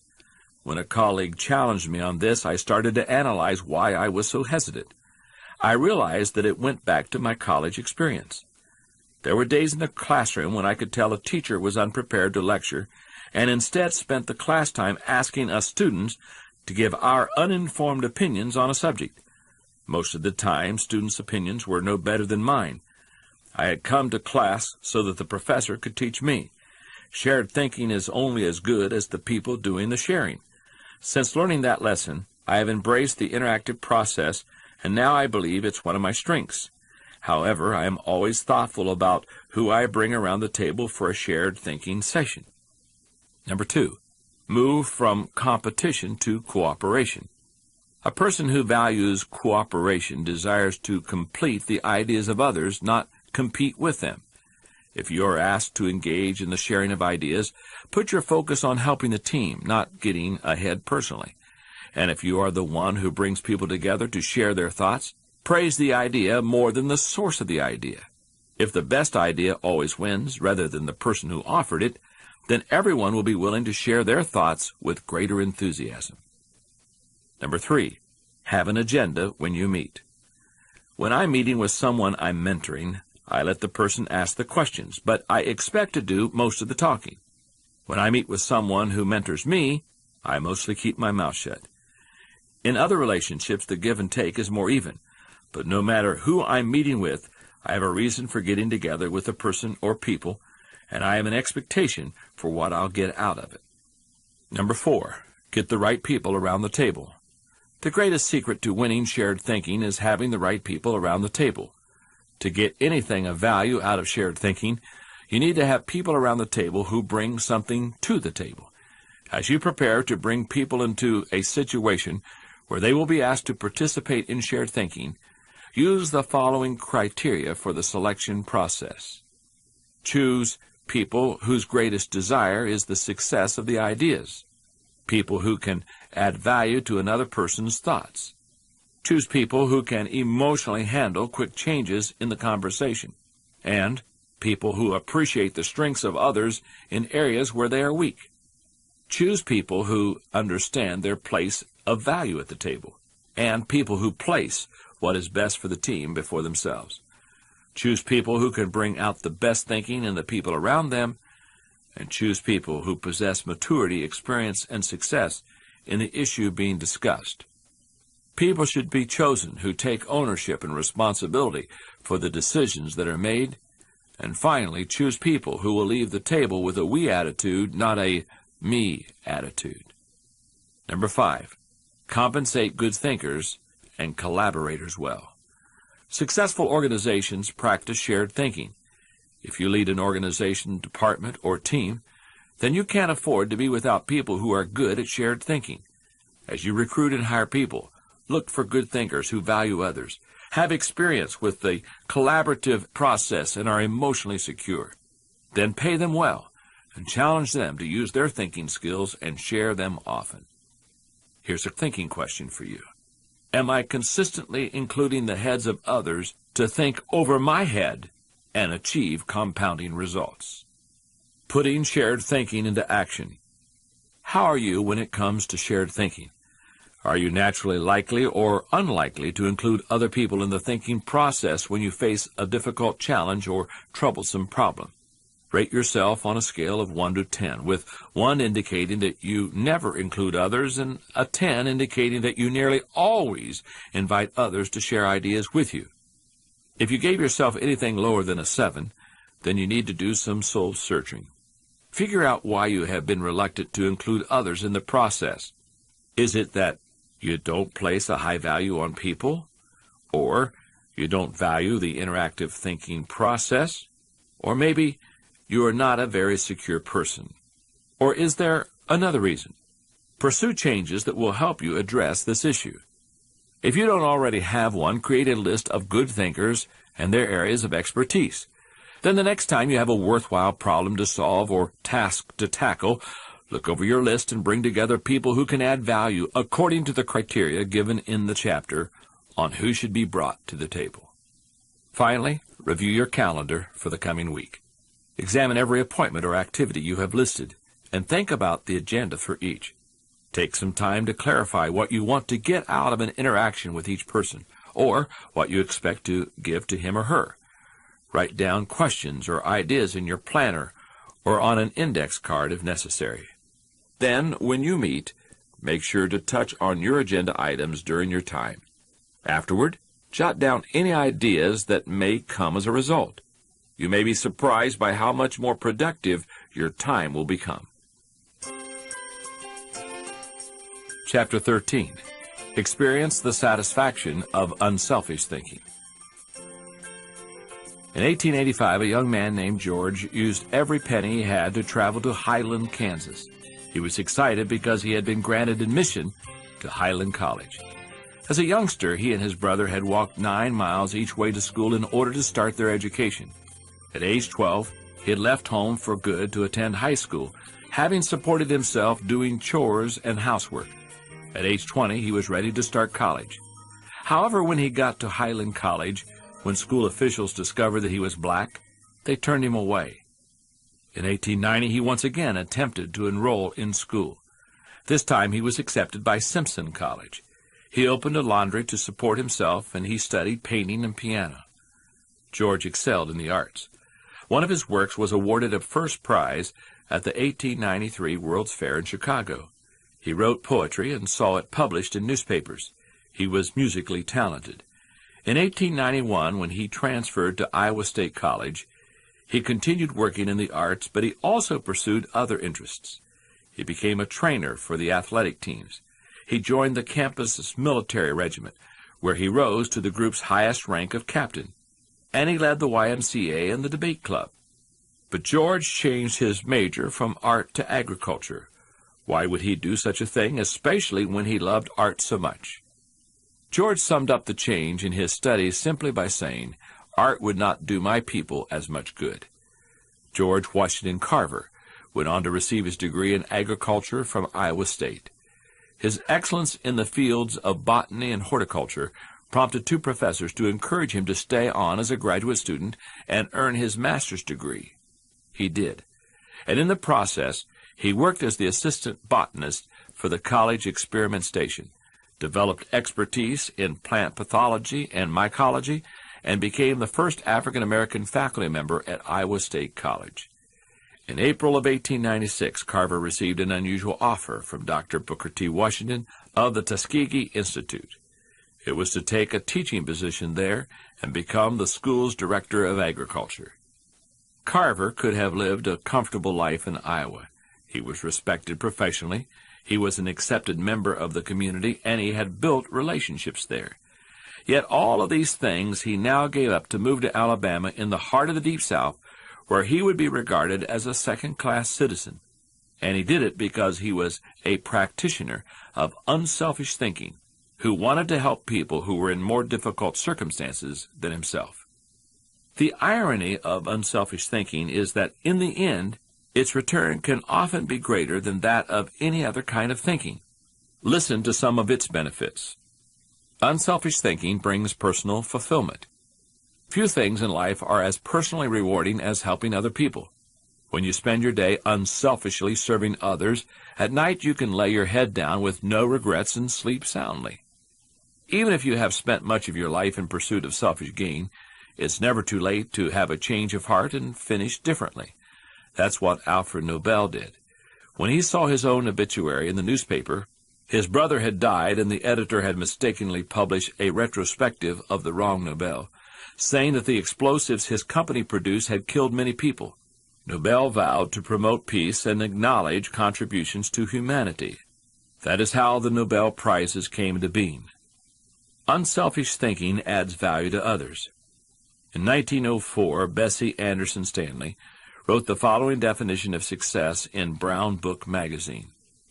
"He has achieved success who has lived well, laughed often, and loved much, who has enjoyed the trust of pure women, the respect of intelligent men, and the love of little children, who has filled his niche and accomplished his task, who has left the world better than he found it, whether by an improved copy, a perfect poem, or a rescued soul, who has never lacked appreciation of earth's beauties or failed to express it, who has always looked for the best in others and given them the best he had, whose life was an inspiration, whose memory a benediction." When you get outside of yourself and make a contribution to others, you really begin to live. Unselfish thinking encourages other virtues. Of all the qualities a person can pursue, unselfish thinking seems to make the biggest difference toward cultivating other virtues. I think that's because the ability to give unselfishly is so difficult. It goes against the grain of human nature. But if you can learn to think unselfishly and become a giver, then it becomes easier to develop many other virtues: gratitude, love, respect, patience, discipline, etc. Unselfish thinking increases quality of life. When people attain a spirit of generosity created by unselfish thinking, it gives them an appreciation for life and an understanding of the higher values of life. Seeing people in need and giving to meet that need puts a lot of things into perspective. Unselfish thinking makes you part of something greater than yourself. Merck & Company, the global pharmaceutical corporation, has always seen itself as doing more than just producing products and making a profit. They desire to serve humanity. In the mid-1980s, the company developed a drug to cure river blindness, a disease that infects and causes blindness in millions of people, particularly in developing countries. The problem was that the potential customers couldn't afford to buy it. Merck developed the drug anyway, and in 1987 announced that they would give it free to anyone who needed it. As of 1998, they had given more than 250 million tablets away. Unselfish thinking creates a legacy. If you are successful, it becomes possible for you to leave an inheritance for others. But if you desire to do more, to create a legacy, then you need to leave that in others. When you think unselfishly and invest in others, you gain the opportunity to create a legacy that will outlive you. To begin cultivating the ability to think unselfishly, I recommend that you do the following 5 things. First, put others first. The process begins with realizing that everything is not about you. That requires humility and a shift in focus. If you want to become less selfish in your thinking, then you need to stop thinking about your wants and begin focusing on others' needs. Make a mental and emotional commitment to look out for the interest of others. Second, expose yourself to situations where people have needs. It's one thing to believe you are willing to give unselfishly. It's another to actually do it. To make the transition, you need to put yourself in a position where you can see people's needs and do something about it. Number 3, give quietly or anonymously. Once you have learned to give of yourself, then the next step is to learn to give when you cannot receive anything in return. There are spiritual, mental, and emotional benefits that come only to those who give anonymously. If you've never done it before, try it. Number 4, invest in people intentionally. The highest level of unselfish thinking comes when you give of yourself to another person for their personal development or well-being. If you're married or a parent, you know this from personal experience. What does your spouse value most highly? Money in the bank or your time freely given? What would small children rather have from you? A toy or your undivided attention? The people who love you would rather have you than what you can give them. Number 5, continually check your motives. The hardest thing for most people related to unselfish thinking is fighting their natural tendency to put themselves first. That's why it's important to continually examine your motives to make sure that you're not sliding backwards into selfishness. One of the things that you can do to check your motives is to follow the modeling of Benjamin Franklin. Every day he asked himself 2 questions. When he got up in the morning, he would ask, "What good am I going to do today?" And before he went to bed, he would ask, "What good have I done today?" If you can answer those questions with selflessness and integrity, you can keep yourself on track. Here's a thinking question for you. Am I continually considering others and their journey in order to think with maximum collaboration? Putting unselfish thinking into action. One of the things you can do to put others first and to develop and maintain unselfish motives is to set unselfish goals for yourself. For example, think about some things that you could do to help others that will in no way benefit you other than to give you internal satisfaction. Set an amount of money to give away this year, anonymously if possible. Decide on a number of hours a week or a month to serve others, or find a ministry or cause that you believe in that you will help to succeed. Many times the most rewarding acts of unselfishness come when you obey an inner sense to meet a need. During the coming week, tune your intuitive radar to look for needs among people. When you perceive a need and feel prompted to help, follow through on that inclination. An investment in a person ultimately pays the highest return because it can result in changed lives. Think about what you have to invest in another person. What skills do you possess that someone would benefit from learning? What life experiences have you had that can help another person? What resources do you possess that ought to be shared? Once you have figured out what you have to give, then look for someone with need and potential who would be glad to receive it and invest in that person. The next time you put together a deal or develop a professional relationship, think in terms of win-win. If both you and the other person would not benefit, then don't go through with the deal. And once you've determined that it will be good for both of you, make the effort to guarantee that the other person wins first. Chapter 14. Enjoy the return of bottom-line thinking. How do you figure out the bottom line when it comes to your organization, business department, team, or group? In many businesses, profit is what determines whether you are succeeding. But dollars should not always be the primary measure of success. For example, you certainly wouldn't measure the ultimate success of your family by how much money you had at the end of the month or year, would you? And if you run a nonprofit or volunteer organization, how do you think bottom line in that situation? That's a question Frances Hesselbein had to ask herself in 1976 when she became the National Executive Director of the Girl Scouts of America. In the early 1950s, she was recruited as a volunteer troop leader at the Second Presbyterian Church in Johnstown, Pennsylvania. Even that was in itself rather unusual since she had a son and no daughters, but she agreed to do it on a temporary basis. She must have loved it because she led the troop for 9 years. In time, she became council president and a member of the national board. Then she was made executive director of the Talus Rock Girl Scout Council, a full-time paid position. By the time she took the job as CEO of the organization, it was in trouble. The Girl Scouts lacked direction.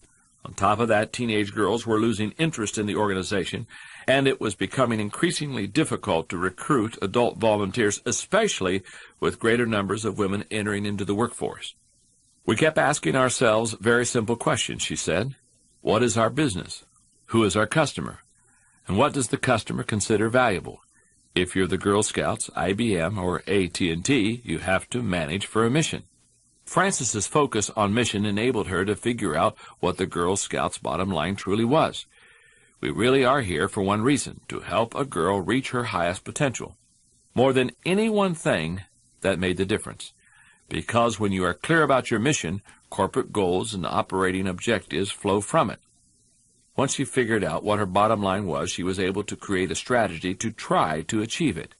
She started by reorganizing the national staff. Then she created a planning system that would be used by each of the 350 regional councils, and she introduced management training to the organization. The organization made the activities more relevant to the current culture, giving greater opportunities for use of computers, for example, rather than hosting a party. She also sought out minority participation, created bilingual materials, and reached out to low-income areas. If helping girls reach their highest potential was their bottom line, then why not be more aggressive helping girls who traditionally had fewer opportunities to have someone invest in them? The strategy worked beautifully. Minority participation in the Girl Scouts tripled. In 1990, Frances left the Girl Scouts, having made it a first-class organization. She went on to become the founding president and CEO of the Peter F. Drucker Foundation for Nonprofit Management, and now serves as chairman of its board of governors. And in 1998, she was awarded the Presidential Medal of Freedom. As you explore the concept of bottom-line thinking, recognize that it can help you in many ways. Bottom-line thinking provides great clarity. What's the difference between bowling and work? In bowling, it takes only 3 seconds to know how you've done. That's one of the reasons people love sports so much. There's no waiting and no guessing about the outcome. Bottom-line thinking makes it possible for you to measure outcomes more quickly and easily. It gives you a benchmark to measure activity by. It can be used as a focused way of ensuring that all your little activities are purposeful and line up towards achieving a larger goal. Bottom-line thinking helps you assess every situation. When you know what your bottom line is, then it becomes much easier to know how you're doing in any given area. There's no better measurement tool than the bottom line. Bottom-line thinking helps you make the best decisions. Similarly, decisions also become much easier when you know your bottom line. When the Girl Scouts were struggling in the 1970s, outside organizations approached them to try to convince them to become women's rights activists or door-to-door canvassers. But under Frances, it was easy for the Girl Scouts to say no. They knew what their bottom line was, and they wanted to pursue it with focus and fervency. Bottom-line thinking generates high morale. When you know what the bottom line is and you go after it, you greatly increase your odds of winning. And nothing generates high morale like winning. Hitting the target is always exhilarating, and you can hit it only if you know what it is. Bottom-line thinking ensures your future. If you want to be successful tomorrow, then you need to think bottom line today. Look at any successful, lasting company, and you'll find leaders who know their bottom line, and they make their decisions, allocate their resources, hire their people, and structure their organizations to achieve it. Seeing the value of the bottom line isn't difficult. Most people would agree that bottom line thinking has a high return. Learning how to be a bottom line thinker can be more challenging. Utilize the following 5 steps to help you improve your ability to harness bottom line thinking in your life.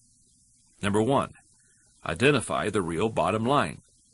The process of bottom line thinking begins with knowing what you're really going after. It can be as lofty as the big picture vision, mission, or purpose of an organization, or it can be as focused as what you want to accomplish on a particular project. What's important is that you be as specific as possible. If your goal is for something as vague as success, you will have a painfully difficult time trying to harness bottom line thinking to achieve it. The first step is to set aside your wants. What you really need to do is get to the results you're really looking for, the true essence of the goal.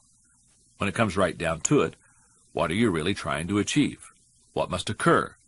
What is acceptable? That is really the bottom line. Number 2, make the bottom line the point. Have you ever been in a conversation with someone, and although he's stating that his intentions are one thing, you know that he has another agenda? Sometimes that kind of situation can be the result of intentional deception. However, I believe it also occurs sometimes when the person is unaware of his own bottom line. The same kind of thing happens in companies. For example, sometimes an idealistically stated mission and the real bottom line aren't one and the same. Purpose and profits compete with each other. Number 3, create a strategic plan to achieve the bottom line. One of the greatest values of bottom line thinking is that it achieves results. Therefore, it naturally follows that any plans that flow out of that kind of thinking must tie directly back to the bottom line. Once it is determined what that is, a strategy must be created to achieve it. In organizations, that often means identifying the core elements or functions that must operate properly to achieve the bottom line. This is the leader's responsibility. The important thing is that when the bottom line of each activity is achieved, then the bottom line is achieved.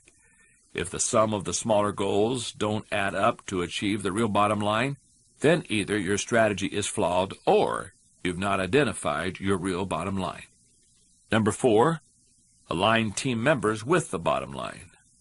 Once you have your strategy in place, you need to make sure your people line up with your strategy. Ideally, not only should all the people on the team know the big goal, but they should also know what their individual role is in achieving it. Number 5, stick with one system and monitor results continually. When I was talking to Dave Sutherland about bottom line thinking, he told me that one of the ways organizations get into trouble is they try to mix systems. He believes that many different kinds of systems can be successful, but mixing different systems or continually changing from one to another leads to failure. When it comes right down to it, no matter what your bottom line is, you can improve it with good thinking. And bottom line thinking has a great return because it helps you to turn your ideas into results. Like no other kind of mental processing, it can help you to reap the full potential of your thinking and achieve whatever you desire to do. Here's a thinking question for you. Am I staying focused on the bottom line so that I can gain the maximum return and reap the full potential of my thinking? Putting bottom line thinking into action. How much have you thought about your own bottom line? Do you know why you're doing what you're doing in your career? Have you figured out what you're trying to accomplish in your family life? If someone asked, would you be able to tell him for what purpose you've been put on this earth? Your life can be more fulfilling and your thinking can be more fruitful if you know your purpose.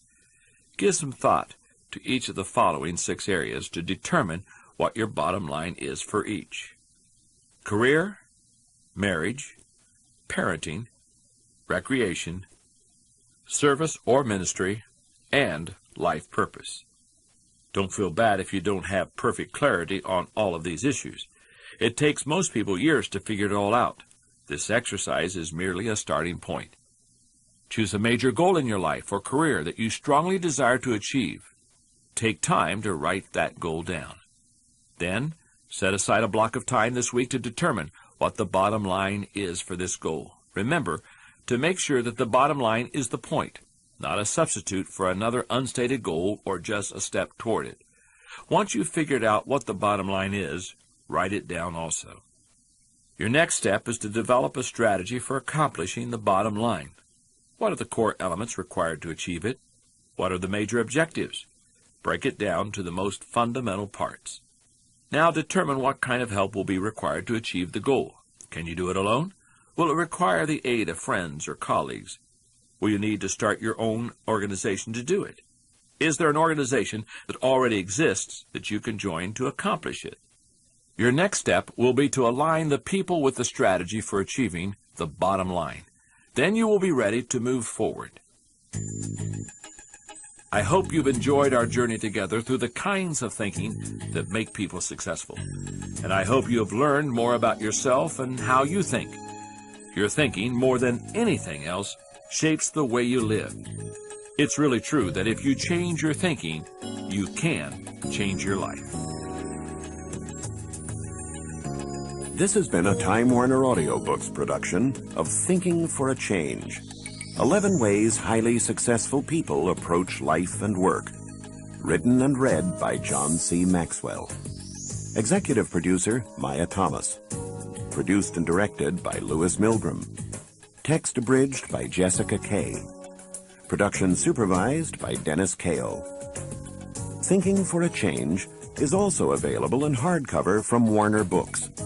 To listen to samples, read more about the authors, learn about digital audio, and buy digital audio books, please visit Time Warner Audiobooks websites at www.twbookmark.com and www.mytimewarneraudio.com.